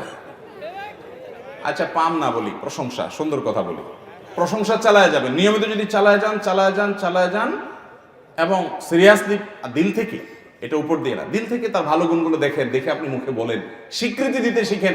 মানুষ স্বীকৃতি চায়। শুনেন, স্ত্রী এই কাজ করে না, ওই কাজ করে না, আপনার নাস্তা বানায় খাওয়ায় না, আপনার জামাটা গোছায় দেয় না, আপনার কথাটা শুনে না, তর্ক করে, হান করে, তান করে, বহু বদনাম করেন। তো আপনি নিজে কিছুদিন তার ভালো গুণগুলো খুঁটে খুঁটে বলা শিখেন, এগুলো প্রশংসাগুলো করতে শিখেন, এগুলো স্বীকৃতি দিতে শিখেন। নিয়মিত যখন এটা করতে থাকবেন, শুধুমাত্র প্রশংসা করে আপনি তাকে খুন পর্যন্ত করতে পারবেন। খুন করা বুঝেন? মানে তাকে দিয়ে সব করাতে পারবেন। একই কথা পুরুষদের বেলাও প্রযোজ্য। স্বীকৃতি দিতে হবে, কৃতজ্ঞতা আদায় করতে হবে। সবচেয়ে দাম্পত্য জীবনে অশান্তির মূল কারণ হলো অকৃতজ্ঞতা। সারা জীবন সুখে ছিল, একদিন একটু চুন থেকে নুন খসছে, তোমার সংসারে এসে সুখের দেখাটাই পেলাম না, জন্মটাই গেল আমার দুঃখে দুঃখে, কি পাইছি তোমার সংসারে এসে? এই এক কথা সব বরবাদ। আল্লাহ রাব্বুল আলামিন আমাদেরকে দাম্পত্য জীবনে সুখী হওয়ার জন্য এই শর্তটিও মেনে চলার তৌফিক দান করুন। তাহলে নিজের সঙ্গীর, স্বামী স্ত্রী, যে আমরা বাংলা স্বামী বলি, স্বামী না, এটা সঙ্গী, সঙ্গী এবং সঙ্গিনী আমরা বলি স্বামী। স্বামী মানে তো প্রভু, মালিক। কোরআন এবং সুন্নাহ আমাদেরকে স্বামী স্ত্রীকে পরস্পর, আমরা যাদেরকে স্বামী স্ত্রী বলি, আমরা বোঝার জন্য স্বামী স্ত্রী বলতেছি, এভাবে স্বামী স্ত্রী বলে নাই। কোরআন হাদিস বলছে জাওজ, জাউজা। জাওজ মানে হলো সঙ্গী, জাউজা মানে সঙ্গিনী, আমার লাইফ পার্টনার, আমার জীবনের সঙ্গী। কিন্তু আমাদের এই অঞ্চলে বিশেষ করে হিন্দু ধর্ম মতে আপনার অনেক কুসংস্কারচ্ছন্ন বিশ্বাস ছিল, সতীদাহ ছিল, অনেক কিছু ছিল, মানে স্বামী অনেকটা প্রভুর মতো ছিল। তো ইসলাম সেটা বলে না। ইসলাম বলে স্বামী স্ত্রী পরস্পরের সঙ্গী। হ্যাঁ, একজনকে আল্লাহ রাব্বুল আলামিন আরেকজনের উপর অভিভাবক বানিয়েছেন, দায়িত্বশীল বানিয়েছেন। মানে এই না যে কেউ মালিক আর কেউ ভৃত্য, কেউ মালিক আর কেউ গোলাম, এরকম না, সঙ্গী। অতএব সে মানসিকতা নিয়ে চলতে হবে, এক অন্যের প্রশংসা করতে হবে। তাহলে দাম্পত্য জীবনে সুখী থাকার জন্য দ্বিতীয় পয়েন্টটা হলো নিজের সঙ্গীর, জীবন সঙ্গীর যে সমস্ত দুর্বল জায়গা আছে সেগুলো নিয়ে ঘাটাঘাটি করা যাবে না, বরং তার ভালোগুলো বলতে হবে। তার বাবার বাড়ির, তার ভাই বোনের, তার মা বাপের ভালোগুলো বলতে হবে। এগুলো যত বেশি বলা বলি করা হবে তত বেশি দাম্পত্য জীবনে সুখী হওয়া যাবে ইনশাআল্লাহ। নাম্বার 3, অন্যের সুখের মিথ্যা গল্প বলা যাবে না, এমনকি সত্য গল্প বলা যাবে না। সত্য গল্প বুঝেন? কোন বন্ধুর বাসায় খাইছেন, বন্ধুর বউ রান্না বাড়া করছে, ডাইলটা ছিল জোস, আইসা বাসায় বলে বললেন হায় রে কি ডাইল খাইলাম, ব্যাস দিলেন আর কি আগুন দিয়া, দিলেন আর কি পেট্রোল ঢাইলা সংসারে। এগুলা নির্বুদ্ধিতা। বিশেষ করে অনেক স্ত্রীরা আছেন, স্ত্রীরা কি বেচারি রান্না বাড়া করে কষ্ট করে, তার কাছে কষ্ট লাগে এগুলো শুনতে, কিন্তু আমাদের এই বদভ্যাস আছে যে আমরা এগুলো করি। যথাসময় ওগুলো করবো না, যদি করিও সাথে সাথে আবার রিকভার করে ফেলতে হবে যে ডাইলটা ভালো হয়েছে কিন্তু গোশতটা তোমার মতো হয়নি, আবার মাশাআল্লাহ গোশতটা তোমার সেই। এখন সারাদিন শুধু মানুষেরটা শুনাতে থাকবে, মানুষের তার কষ্ট লাগবে। একই কথা মহিলাদের বেলাও প্রযোজ্য, যে কারোর স্বামীর কোনো ভালো গুণ আছে, এটা দেখে আপনার স্বামীকে আপনি খোঁচাখুচি করলেন না, যদি এটা বলতেও হয় পাশাপাশি আপনার স্বামীর একটা ভালো গুণ বলেন যে তোমার এই গুণটা মাশাআল্লাহ, এটা কিন্তু অন্য বউরা কল্পনাও করতে পারে না তাদের স্বামীর মধ্যে, আল্লাহ আমাকে দিচ্ছে, আল্লাহ শুকর আলহামদুলিল্লাহ। দাম্পত্য জীবনে প্রশংসা জায়েজ আছে। ওই যে বলছিলাম, আপনি আপনার স্ত্রীকে যদি বলেন যে তুমি চাঁদের চাইতেও সুন্দর, চাঁদের চাইতে উজ্জ্বল, কথাটা কি সত্য না মিথ্যা? মিথ্যা কথা না? চাঁদের চাইতে কেমন উজ্জ্বল হয়? কিন্তু এই মিথ্যা জায়েজ আছে, এই মিথ্যা জায়েজ আছে, মানে এটা রূপক অর্থে বললেন আর কি, এটা ঘুরায় ওই যে পাম্পট্টিমূলক মিথ্যা আর কি, যেটাকে বলছে, বুঝেন নাই কথা? এটা জায়েজ আছে শুধুমাত্র দাম্পত্য জীবনের সুখের জন্য। আবার দেখেন সব মিথ্যা যায় বউর সাথে মেরে দিয়েন না। শাড়ি একটা 500 টাকা দিয়ে কিনে আনে, বললেন 2000 টাকা দিয়ে কিনে আনছে, ওই মহিলা কোনোভাবে যদি ওইটার ওই মূল্য ট্যাগ যদি কোনো রকম খুঁজে মুজে পায়, তখন বলবে যে এই বাটপার তো সারা জীবন আমার সাথে তাহলে বাটপারই করে গেছে। ওই রকম ডাহা মিথ্যা বলা যাবে না, পাম্পট্টিমূলক, প্রশংসামূলক, একটু একে অন্যকে প্রশংসা করা, এগুলো স্বামী স্ত্রী একে অন্যের প্রতি করতে পারবে। কারণ ইসলাম চায় দাম্পত্য জীবনে সুখ আসুক, আর সুখের জন্য এই জিনিসটা অনেক জরুরি, প্রশংসা করতে শিখতে হয়। চেষ্টা করবো না ইনশাআল্লাহ আমরা, ভাইরা আমার? তাহলে তৃতীয় যে দাম্পত্য জীবনে সুখী থাকার জন্য জরুরি, সেটা হলো আরেকজনের সুখ দেখে সেটা বাড়িতে এসে বলা যাবে না। ওই যে আরেকজনের ডালটা খেয়ে ভালো লাগছে, বাড়িতে এসে ওটা গল্প বেশি দিতে যাবেন না। হালকা পাতলা যদি বলেও ফেলেন, পরে চিন্তা করলেন হায় হায় কি করলাম, তাহলে সাথে সাথে আবার রিকভার করে ফেলবেন।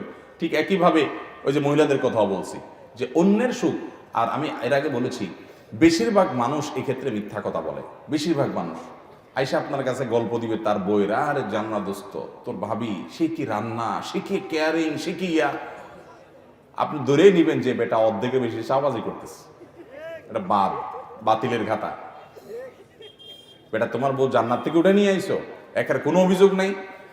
নবী করিম সাল্লাল্লাহু আলাইহি সাল্লামের স্বামী স্ত্রীর মধ্যে যদি ভুল বোঝাবুঝি হয়, তোমার বউ নিয়ে একবার তুমি এত হ্যাপি, এই অতিরিক্ত গল্পবাজ, বউর ব্যাপারে অতিরিক্ত গল্পবাজ, এদের কথাকে ইগনোর করবেন, এদের কথা বাদ দিবেন, তাহলে আপনি সুখী থাকতে পারবেন। আর যদি ওটাকে মাথায় ক্যাচ করে নেন বোকার মতো যে হায় হায় রে, তাহলে আমার কপালে তো এরকম নাই, আমার বউটা তো এরকম না, তো শেষ। কথা কি বুঝাতে পারছি? তাহলে সুখে থাকার জন্য অন্যের সুখের মিথ্যা গল্প, এমনকি সত্য গল্প বাসায় এসে প্যান প্যান প্যান করে বউর কাছে বলবেন না, বউ স্বামীর কাছে বলবেন না। দেখবেন যে তাদের মধ্যে এটা আছে, আমাদের মধ্যে অন্যটা আছে, আলহামদুলিল্লাহ। নিজেরা খোঁজার চেষ্টা করবে। নাম্বার 4, ক্ষমা করতে জানতে হবে। একসাথে দুইটা মানুষ থাকতে গেলে টুনটান হতে পারে কি পারে না? পারে, শুধু না, হবেই, এটা নিশ্চিত। টুনটান হবে কি হবে না? হবে। তো হলে কি করতে হবে? ক্ষমা করতে জানতে হবে। বিশেষ করে স্বামীদের এক্ষেত্রে আরো বেশি করা লাগে। দুনিয়াতে একজন মানুষ আছে যে ভুল করবে না কিন্তু মাপ চাবে, তার নাম স্বামী। ভুল করবে না কিন্তু কি চাবে? মাপ চাবে। সরি, তাহলে আমারই ভুল হয়েছে, থাক। শুধুমাত্র একটু ভুলটা স্বীকার করেন, দেখবেন আগুনে পানি ঢেলে দিস। এরপর আপনি তার ভুলটা সুন্দর করে ধরায় দেন। সে যখন ঠান্ডা হয় দেখবেন যে সেটা গ্রহণ করবে, কিন্তু আগে আপনাকে সারেন্ডার করতে হবে। মহিলারা চায় তার স্বামীটা তার সামনে পরাজিত থাকুক, পরাজিত, বিড়ালের মতো থাকুক। আর অনেক স্বামী আছে বেকুব, সারা দুনিয়াতে বিড়ালের মতো মেওয়া করে আর বাসায় এসে বাঘ সাজে। আরে ভাই, সারা জীবন বাঘ, বাইরে বাঘ সাজবেন সারা দুনিয়াতে, কিন্তু বাসায় আসতে বিড়ালের মতো হয়ে যাবে, তাহলে সুখে থাকতে পারবেন? আর তা না হলে মায়ের একটাও নিচে পড়বে না, সব পিঠে পড়বে। কথা কি বুঝাতে পারছি? এবং একই কথা আমার বোনদেরকে আমরা বলবো, ক্ষমা করতে জানতে হবে। স্বামীরও ভুল হতে পারে, ক্ষমা করতে জানতে হবে। এবং তেড়ামি করা যাবে না। অতিরিক্ত তেড়া মানুষ কখনো সুখী হতে পারে, মানুষ হিসেবে কষ্ট হতে পারে, জেদ হতে পারে, দুঃখ হতে পারে, ক্ষমা করে দিতে হবে। আপনার সঙ্গী সে একটু বেশি রাগী, তাহলে একটু মাথায় রাখেন যে সে রাগী, এবং হিসাব নিকাশ করে চলেন, এবং সবকিছু নিয়ে বাড়াবাড়ি করে না। কিছু হইলেই আপনি একবার সিরিয়াস হয়ে যাবেন, এটা উচিত না। আশরাফ আলী থানভী রহমতুল্লাহ আলাইহির কাছে এক লোক আসছে, এসে বলছে, হুজুর, আমার বাসায় বউটা এমন জ্বালাতন করে, বাহির থেকে সারা দুনিয়ার পেরেশানি সব কিছু মাথায় নিয়ে বাড়িতে আমি এসে ঢুকার পরে আমার বউ আমার সঙ্গে যুদ্ধ শুরু করে দেয়, আর বকা জকা, ঢুকতে দেরি, আমি ব্যাগটাও রাখতে পারি না, জামাটাও খুলতে পারি না, তার আগে সে আমার সাথে এই হান করলা কেন, তান করলা কেন, ওইটা হল না কেন, মানে ঘেউ ঘেউ ঘেউ ঘেউ শুরু করে। তার অত্যাচার আমি থাকতে পারি না, কি করবো, আমাকে বুদ্ধি দেন। তো আশরাফ আলী থানভী রহমতুল্লাহ বলছেন যে বুদ্ধি হইল, তুমি তোমার বাড়িতে ঢোকার আগে দরজায় কলিং বেল টিপে বা দরজা খটখট করে তুমি আসছো এই খবর জানাইবা, তারপর বউ দরজা খুলবে, তারপরে সে তোমার সাথে রাব বিহেভ করবে, তোমার চেহারা দেখে বকাঝকা শুরু করবে, এটা নাই কেন, এটা নাই কেন, ইত্যাদি। তো তুমি দরজার সামনে গিয়ে দরজায় নক করার আগে কয়েক সেকেন্ডের জন্য একটু দাঁড়াবা। আচ্ছা, দাঁড়ায় কি করব? দাঁড়ায় তুমি চিন্তা করবা যে ধরা যাক আমার বাসায় একটা পাগলা কুত্তা আছে, এটা ধরা যাক বউ আছে ভিতরে, এটা পাগলা কুত্তা আছে, তো সে মানুষ দেখলে অযথায় হুদাই ঘেউ ঘেউ করে, এটা ধরা যাক, কিন্তু দেখেন আবার ধরছেন। তো থানভী বলছেন যে এটা ধরে নিবেন, এটা ধরে নিয়ে আপনি কয়েক সেকেন্ড অপেক্ষা করে এরপরে বিসমিল্লাহ বলে দরজা নক করবেন। নক করবা, খোলার পর যদি যুদ্ধ শুরু হয়ে যায়, তো সাথে সাথে আপনি ওই কল্পনার জগতে চলে যাবেন যে আগে ধরে নিছি যে ওইটাই। তো যখন এটা আপনি মনে করবেন, তখন আর আপনার কষ্ট হবে না যে ওইটা তো কাঙ্ক্ষিত, এটা তো হওয়ার কথা ছিল, এটা পাত্তা দিবেন না। তো লোকটা ঠিকই আয়সা বাসায় ওইটা অ্যাপ্লাই করছে, ওই সিস্টেম। আয়সা চিন্তা করছে যে বাসায় গেলেই তো ঘেউ ঘেউ শুরু হবে, এটা আমি মাইনে নিলাম, আমার বাসায় এরকম কিছু আছে। বিসমিল্লাহ বলে নক করছে, খুলছে, শুরু হয়ে গেছে যুদ্ধ। তো একটা পর্যায়ে, প্রতিদিন কি আর এভাবে শুরু হয়, একটা পর্যায়ে শুরু হয়। তো যাই হোক, এটা যখন শুরু হয়েছে তখন ভদ্রলোক মনে মনে ওইটা চিন্তা করছে। ওইটা চিন্তা করার পরে তার মনের মধ্যে পিক করে সে হেসে দিচ্ছে। এবার বউ উল্টা আবার খেপছে, তুমি হাসলা কেন? প্রতিদিন আমি চেতলে তুমিও চেতো, দুজন মিলে আমরা যুদ্ধ করি, চুলাচুলি করি, আজকে দিয়ে কাহিনী ভিন্ন। আমি চেততেছি আর তুমি পিক পিক করে হাসতেছো, কাহিনী কি? মিটমিট করে হাসের কাহিনীটা কি? স্বামী তো বলে না, না না কিচ্ছু না, কিচ্ছু না, তুমি চালাও, তুমি তোমারটা চালাও। বই কি আপনার আর ঝগড়ার মুডই নষ্ট হয়ে গেছে বেচারি। কিসের ঝগড়া করবো, আমি করতেছি ঝগড়া, সে হাসতেছে, তাহলে তো এক হাতে তালি বাজে না, কেমনি কি? এবার স্বামীরে বহুত পাম্পট্টি দিচ্ছে যে আচ্ছা বলো কি কাহিনী, কি আমার বলো। বহুত আদর যত্ন করে পাম্পট্টি দিয়া টিয়া তার কাছ থেকে বাহির করার চেষ্টা করেছে। স্বামীও বেকুব স্বামী বলে দিছে, দেখো এক হুজুরের কাছে গেছি, উনি আমাকে এই বুদ্ধি দিছে, আমি সেই বুদ্ধি মানছি, আমার এখন আর কষ্ট হয় না, তুমি গেউ গেউ করলে আমার ওই চিত্র মাথায় আসে, আমার হাসি আসে। এখন স্ত্রী এর পর থেকে চিন্তা করতেছে হায় হায় সর্বনাশ, তাইলে তো এই লোককে আমি সামনে থেকে এটা বললেই সে আমার ওইটা কল্পনা করবে। এবার বউ আর চিল্লাচিল্লি করতে পারে না বেচারি। পরের দিন এসে আবার সে ওই যে বিসমিল্লাহ পড়ে দাঁড়াইছে, চিন্তা করছে হ্যাঁ তাহলে বাসায় কিছু একটা আছে, এখন চিল্লাচিল্লি শুরু হবে। এরপর বিসমিল্লাহ পড়ে নক করছে, খুলছে, খুললে এবার দুজনই হাসে। বউ চিন্তা করতেছে কি বলবো, আর সে আমার মনে মনে কি চিন্তা করবে, বাবা দরকার নাই বিখ্যাতা কুত্তা ঠেকা, ঝগড়ার দরকার নাই, আমার ইজ্জত বাঁচাই, থামি।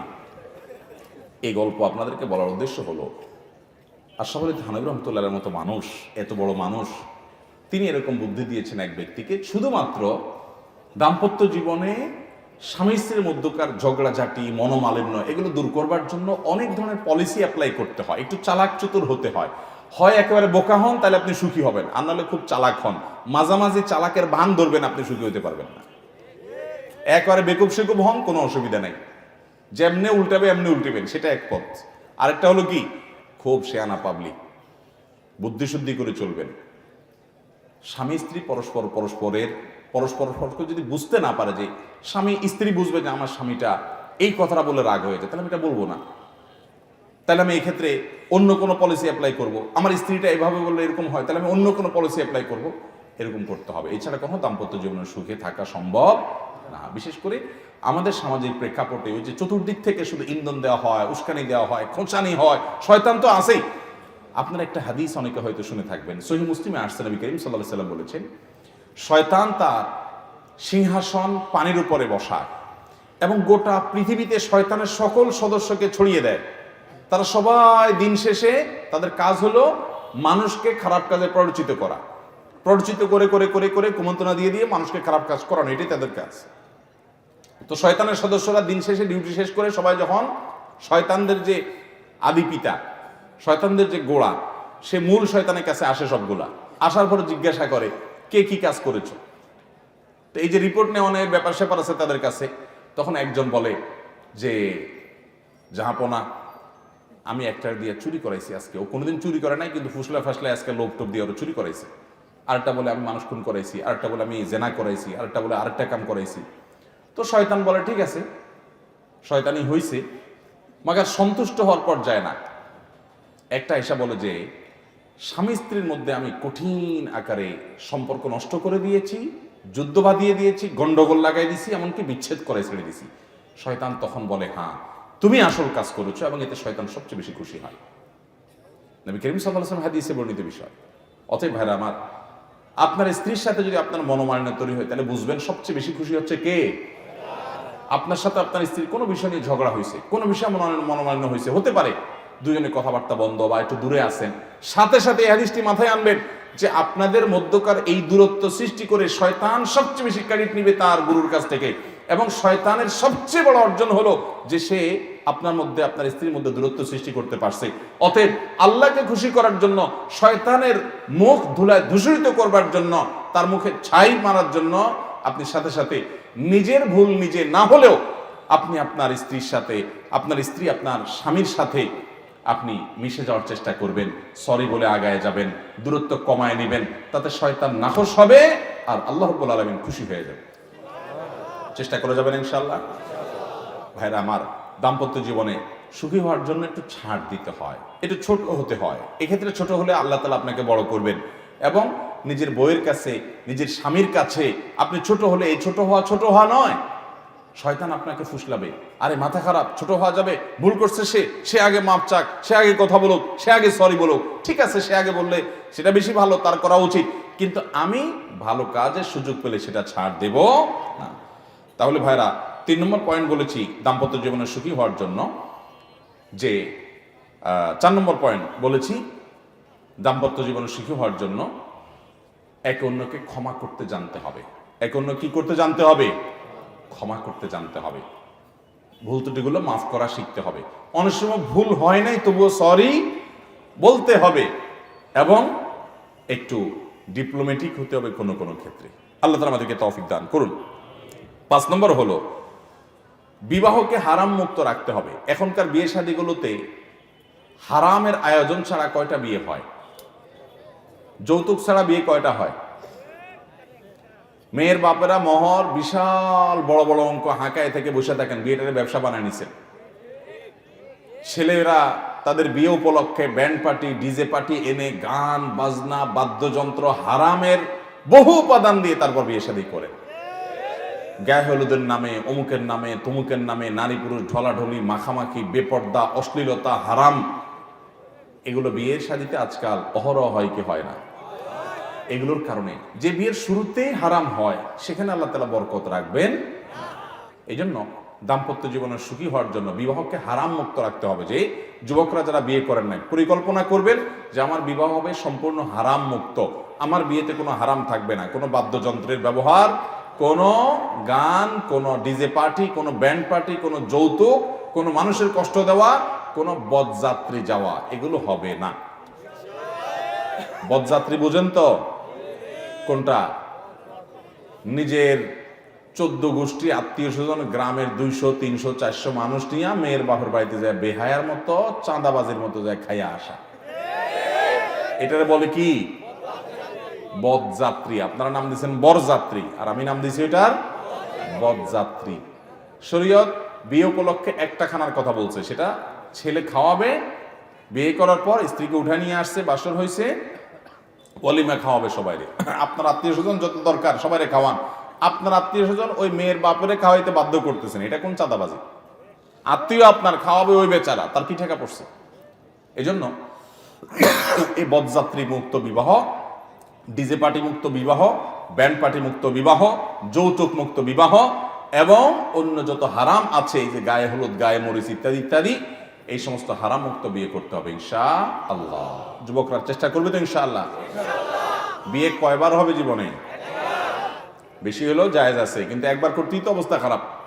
সে একবারই যখন হবে সে বিয়েকে গুনাহ মুক্ত করার সংকল্প করতে হবে। ঠিক আছে তো ইনশাআল্লাহ? মুশকিল হলো যুবকরা নিজেদের বিয়েতে, ওই যে একটা কথা আছে না বাংলায়, যার বিয়ে তার খবর নাই, পাড়াপড়শির ঘুম নাই। বিয়ে করবা ভাই তুমি, তোমার ফুর্তি এত নাই, তোমার ছোট ভাই এসে বলবে, ভাগিনা এসে বলবে, ভাতিজা এসে বলবে, মামা, চাচা, ভাইয়া, বন্ধু এসে বলবে, দোস্ত আরে ব্যান্ড পার্টি ছাড়া হয় নাকি, আরে আমাদের ভালো লাগতেছে না, আরে তুমি বাধা দিও না, সব ক্ষেত্রে এত ইয়ে করে পারা যায় না, এত ইসলাম মাইনা পারা যায় না, ফুসলা ফাসলা তারা তোমরা দিয়ে আকাম করবে।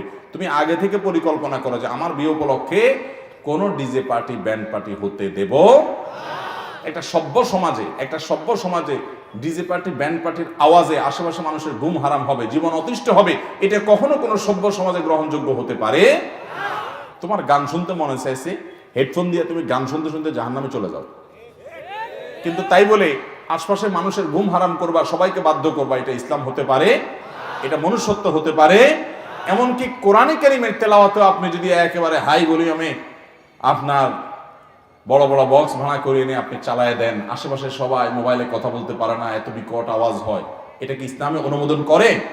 না, জায়েজ নাই ভাই। আল্লাহ রাব্বুল আলামিন এই অসভ্যতাগুলো থেকে আমাদেরকে বিরত থাকার তৌফিক দান করুন। কয়টা বিয়ে হয় এখন ব্যান্ড পার্টি, ডিজে পার্টি ছাড়া? বলেন।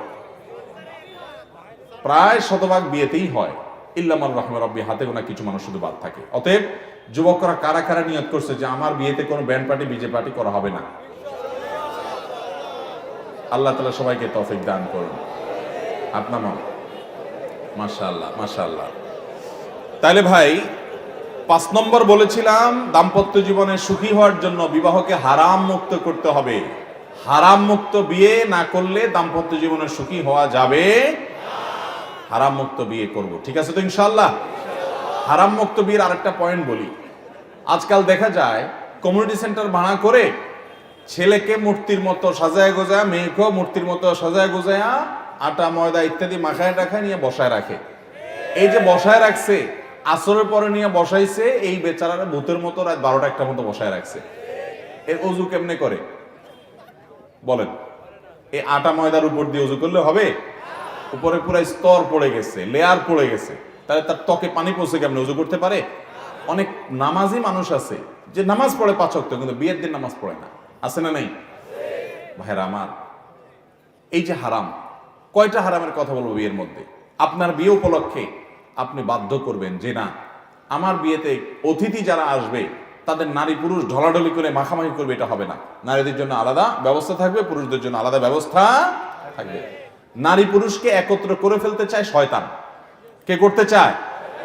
এই সমাজে শিক্ষার নামে, সংস্কৃতির নামে, বিনোদনের নামে, নানা নামে যারা নারী পুরুষকে মাখামাখি করায় ফেলতে চায় তারা এই সমাজের শত্রু। তারা পরিবারগুলো সুখে থাকুক সেটা তারা চায় না। এরা শয়তানের ক্রীড়ানক। এরাই এই সমাজকে সবচেয়ে বেশি অস্থিতিশীল করতে চায়। আল্লাহর বিধানের বাইরে যাওয়ার ভিতরে কোনো কল্যাণ হতে পারে? সব জগতের আমি মুসলমান, আমার বিয়েতে ইসলাম থাকবে, অতএব হারাম আমি ঢুকতে দিব না। যৌতুক তো হবেই না, ব্যান্ড পার্টি ডিজে পার্টিতে হবে, ডিজে পার্টিতে হবেই না, গায়ে হলুদ গায়ে মরিচের নাম দিয়া মহিলা পুরুষ ঢলাঢলিতে হবেই না, গান বাজনা ইত্যাদি এগুলো তো হবেই না। বিশেষ করে হারাম যেগুলো আমাদের সমাজে করা হয়ে থাকে মানুষকে অতিষ্ঠ করে। এর পাশাপাশি বিয়ের অনুষ্ঠানে ওই মেকআপের নাম দিয়া আটা ময়দা মাখাইয়া আপনি ঘন্টায় ঘন্টা বসে থাকলেন, নামাজের পর নামাজ গেল যে জীবনে একবারই তো বসে থাকি ভূতের মতো, কি লাভ? যদি মাখেনও তো সেগুলো তাড়াতাড়ি দূর করে নামাজ পড়ে এসে তারপরে বসবেন। মুশকিল হলে তখন তো আপনার ওই যে গোমর ফাঁস হয়ে যাবে। যাক, তবুও নামাজ ছাড়া যাবে এবং নারী পুরুষের মিশ্রণ, বিবাহ অনুষ্ঠান ইত্যাদি এগুলো হবে না। আল্লাহ আমাদেরকে তৌফিক দান করুন। তাহলে দাম্পত্য জীবনের সুখে থাকার জন্য 5 নম্বর শর্ত হলো হারাম মুক্ত বিবাহ। 6 নম্বর হলো স্বামী স্ত্রী পরস্পরকে সময় না দেওয়া আজকের যুগে দাম্পত্য কলহের অন্যতম কারণ। স্বামী স্ত্রী পরস্পরকে সময় দিতে হবে। কি দিতে হবে? সময় দিতে হবে। বাসায় ঢুকবেন মোবাইল টিপতে টিপতে, আবার বাইরে হওয়ার সময় মোবাইল টিপতে টিপতে বাইরে হবেন, আইসা ধপ করে বসে সোফার মধ্যে চেয়ারের মধ্যে বসে আবার মোবাইল টিপবেন, ফেসবুক ইউটিউব টিপবেন, হোয়াটসঅ্যাপ টিপবেন, টিকটক টিপবেন, হ্যাঁ, ফেসবুকের কাগজে বন্ধুদের হক আদায় করবেন নিজের বউ থুইয়া। মনে রাখবেন এটা ইসলামে কখনো জায়েজ হতে পারে। এমনকি মহিলারাও আজকাল কি অবস্থা দেখা যায়, তার বান্ধবী নিয়ে, তারপরে বিভিন্ন সিরিয়াল নিয়ে এমন এঙ্গেজ হয়ে গেছে মোবাইল ফোনে। এই মোবাইল ফোনে যে অ্যাপগুলো আমাদেরকে বলতেছে সামাজিক অ্যাপ, এগুলো বেশিরভাগ আমাদেরকে অসামাজিক করে ফেলছে। নিজের ঘরের স্ত্রী থেকে স্বামীকে দূরে সরাই ফেলতেছে, স্বামী থেকে স্ত্রীকে, স্ত্রী থেকে স্বামীকে, বাপ থেকে সন্তানকে, সন্তান থেকে বাপ মা, একজন থেকে আরেকজনকে পৃথক করে ফেলছে। মনে রাখবেন স্বামী স্ত্রী একে অন্যকে সময় দেওয়া আবশ্যক, ফরজ। স্বামী স্ত্রী যদি কেউ কারোর সময় না দেয়, হক আদায় না করে, তাহলে তারা গুনাহগার হবে, আল্লাহর কাছে এর জন্য জবাবদিহি করা লাগবে। স্বামী স্ত্রী পরস্পর সময় দিতে হবে। সময় দিলে অর্ধেক সমস্যা দেখবেন দূর হয়ে যাবে। আজকাল দাম্পত্য জীবনে অশান্তি একটা বড় কারণ হলো সময় না দেওয়া। অতএব আপনি বাসা আসলে তাকে সময় দিবেন, বাসার বাইরেও তাকে সময় দিবেন। আমাদের সবচেয়ে বেশি উত্তম আচরণের পাওয়ার হকদার হলো আমাদের স্বামী এবং স্ত্রী পরস্পর। স্বামীর জন্য স্ত্রী আর স্ত্রীর জন্য স্বামী সবচেয়ে বেশি ভালো আচরণ পাওয়ার হকদার। কিন্তু দেখা যায় সবচেয়ে বেশি ছেঁচড়ামি হয় এই দুজনের মধ্যেই। আছে না নাই? দোকানদারি করতেছেন, কাস্টমার আসছে মহিলা, সুন্দর করে চেয়ারটা পাইতে দেন, আপা বসেন, করেন কি করেন না? দোকানের ছেলেটাকে বলেন এই তাড়াতাড়ি আপার জন্য চা নিয়ে আয়। আপা কি লাগবে বলেন, খুব মিষ্টি মিষ্টি শুরু, তাই না? এর মধ্যে যদি বউটা ফোন দেয়, ফোন নম্বরটা দেখেই মেজাজটা গরম হয়ে যায়। আছে না অনেক এরকম? ফোন ধরে একটা ঝাড়ি, কি বলবা জলদি বলো, তোমার কোনো কাজ কাম নাই, সারাদিন একটু পর পর শুধু ফোন মারো, বেচা কেনা করতে পারি না। জি আপা বলেন কি, আছে না নেই? যে আপনার সবচেয়ে বেশি সুন্দর আচরণ পাওয়ার দরকার তার সাথে করলেন ছেঁচড়ামি। আর যার সাথে আপনাকে আল্লাহ তাআলা নির্দেশ করেছে যে আপনি কোমল কণ্ঠে কথা বলবেন না, কোনো প্রকার ফিতনার দুয়ার খুলবেন না, প্রয়োজনীয় কথা বলবেন ছাট ছাট কাট কাট, সেখানে এসে মধু মাখায় কথা বলতেছেন। আছে না নাই? একই কথা মহিলাদের মধ্যেও আছে, আছে না? অন্য কোনো নাম্বার থেকে কোনো পুরুষ ফোন করছে, জি কে বলছেন বলেন ভাই, কে বলছেন, খুব সুন্দর করে। আর স্বামী ফোন দিছে, কি তোমার কাজ কাম নেই আজকে? এই খোঁচাখুচিগুলো পরস্পর করে কি করে না? ভাইরা আমার, নবী করিম সাল্লাল্লাহু আলাইহি সাল্লাম তার স্ত্রীদের সাথে তার সম্পর্ক ছিল অত্যন্ত সুনিবিড়, অত্যন্ত সুনিবিড়।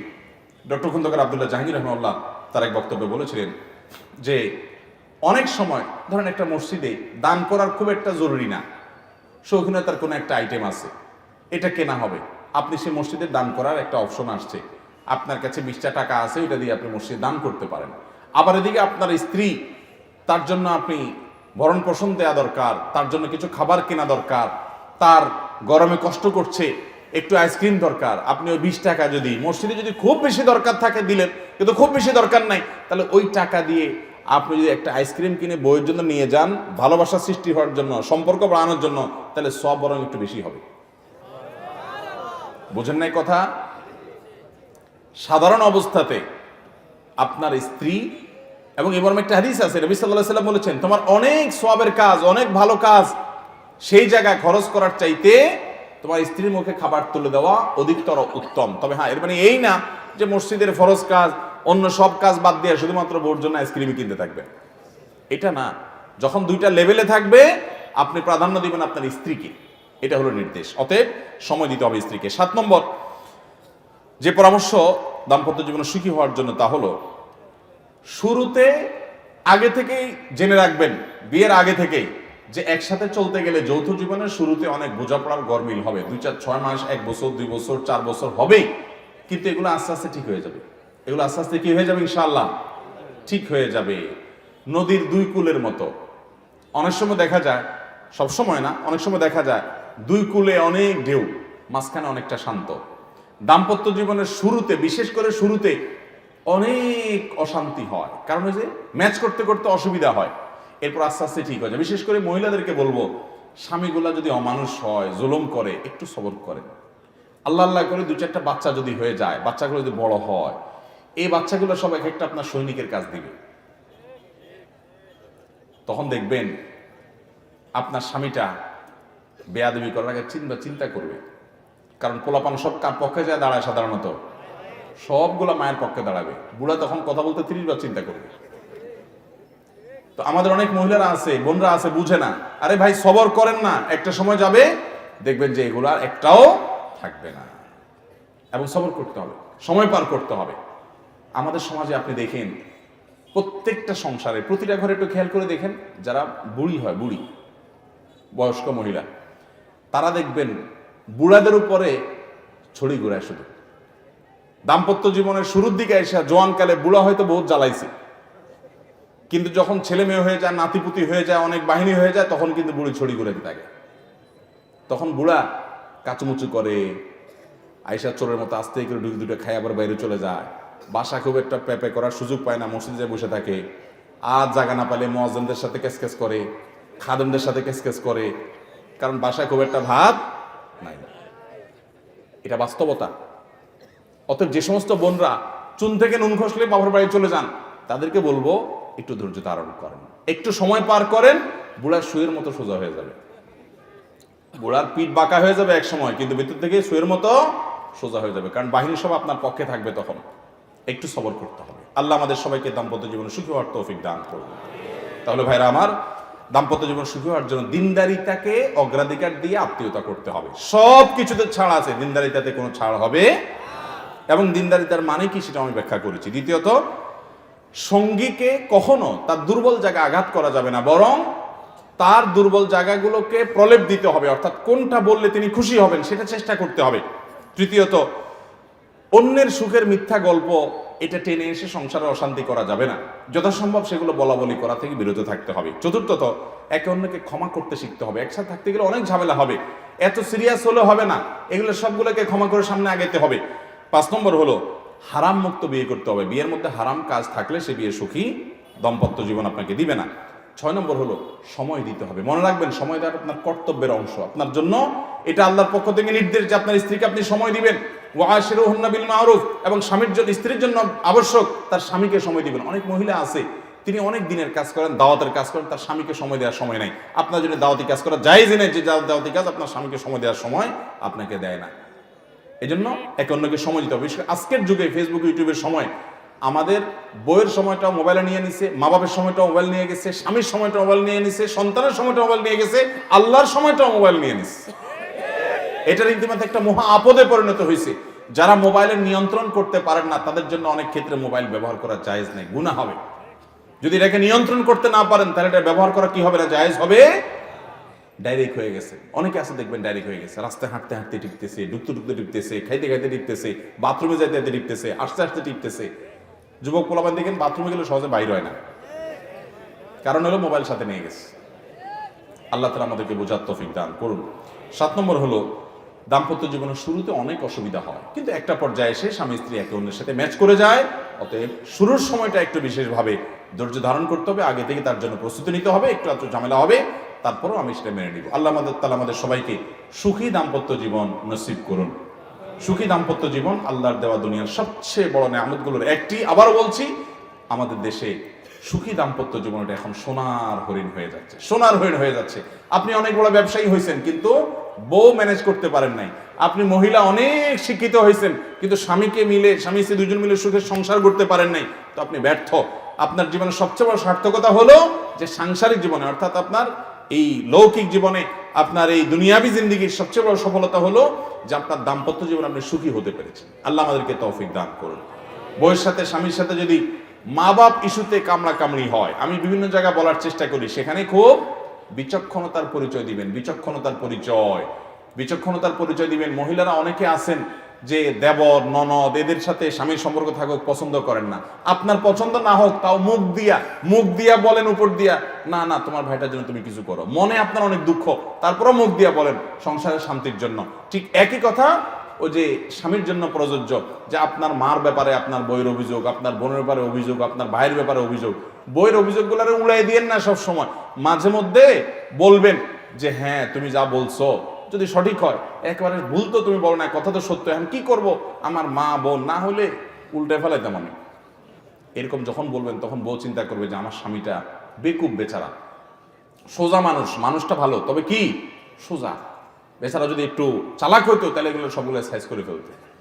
একটু তাকে খুশি রাখার চেষ্টা করবেন। আর যদি বলেন হ্যাঁ আমার মার ব্যাপারে কেন কথা বললা, আমার বোনের ব্যাপারে কথা বললা, তো শেষ, শান্তির দেখা আর পাবেন।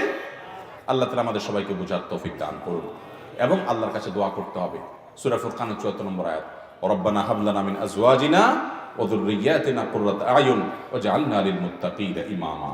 আল্লাহ তাআলা আমাদের সবাইকে দুনিয়া আখিরাত উভয় জগতে সফল হওয়ার তৌফিক দান করুন। জাযাকুমুল্লাহু খাইরা ওয়া আখিরু দাওয়ানা আলহামদুলিল্লাহি রাব্বিল আলামিন।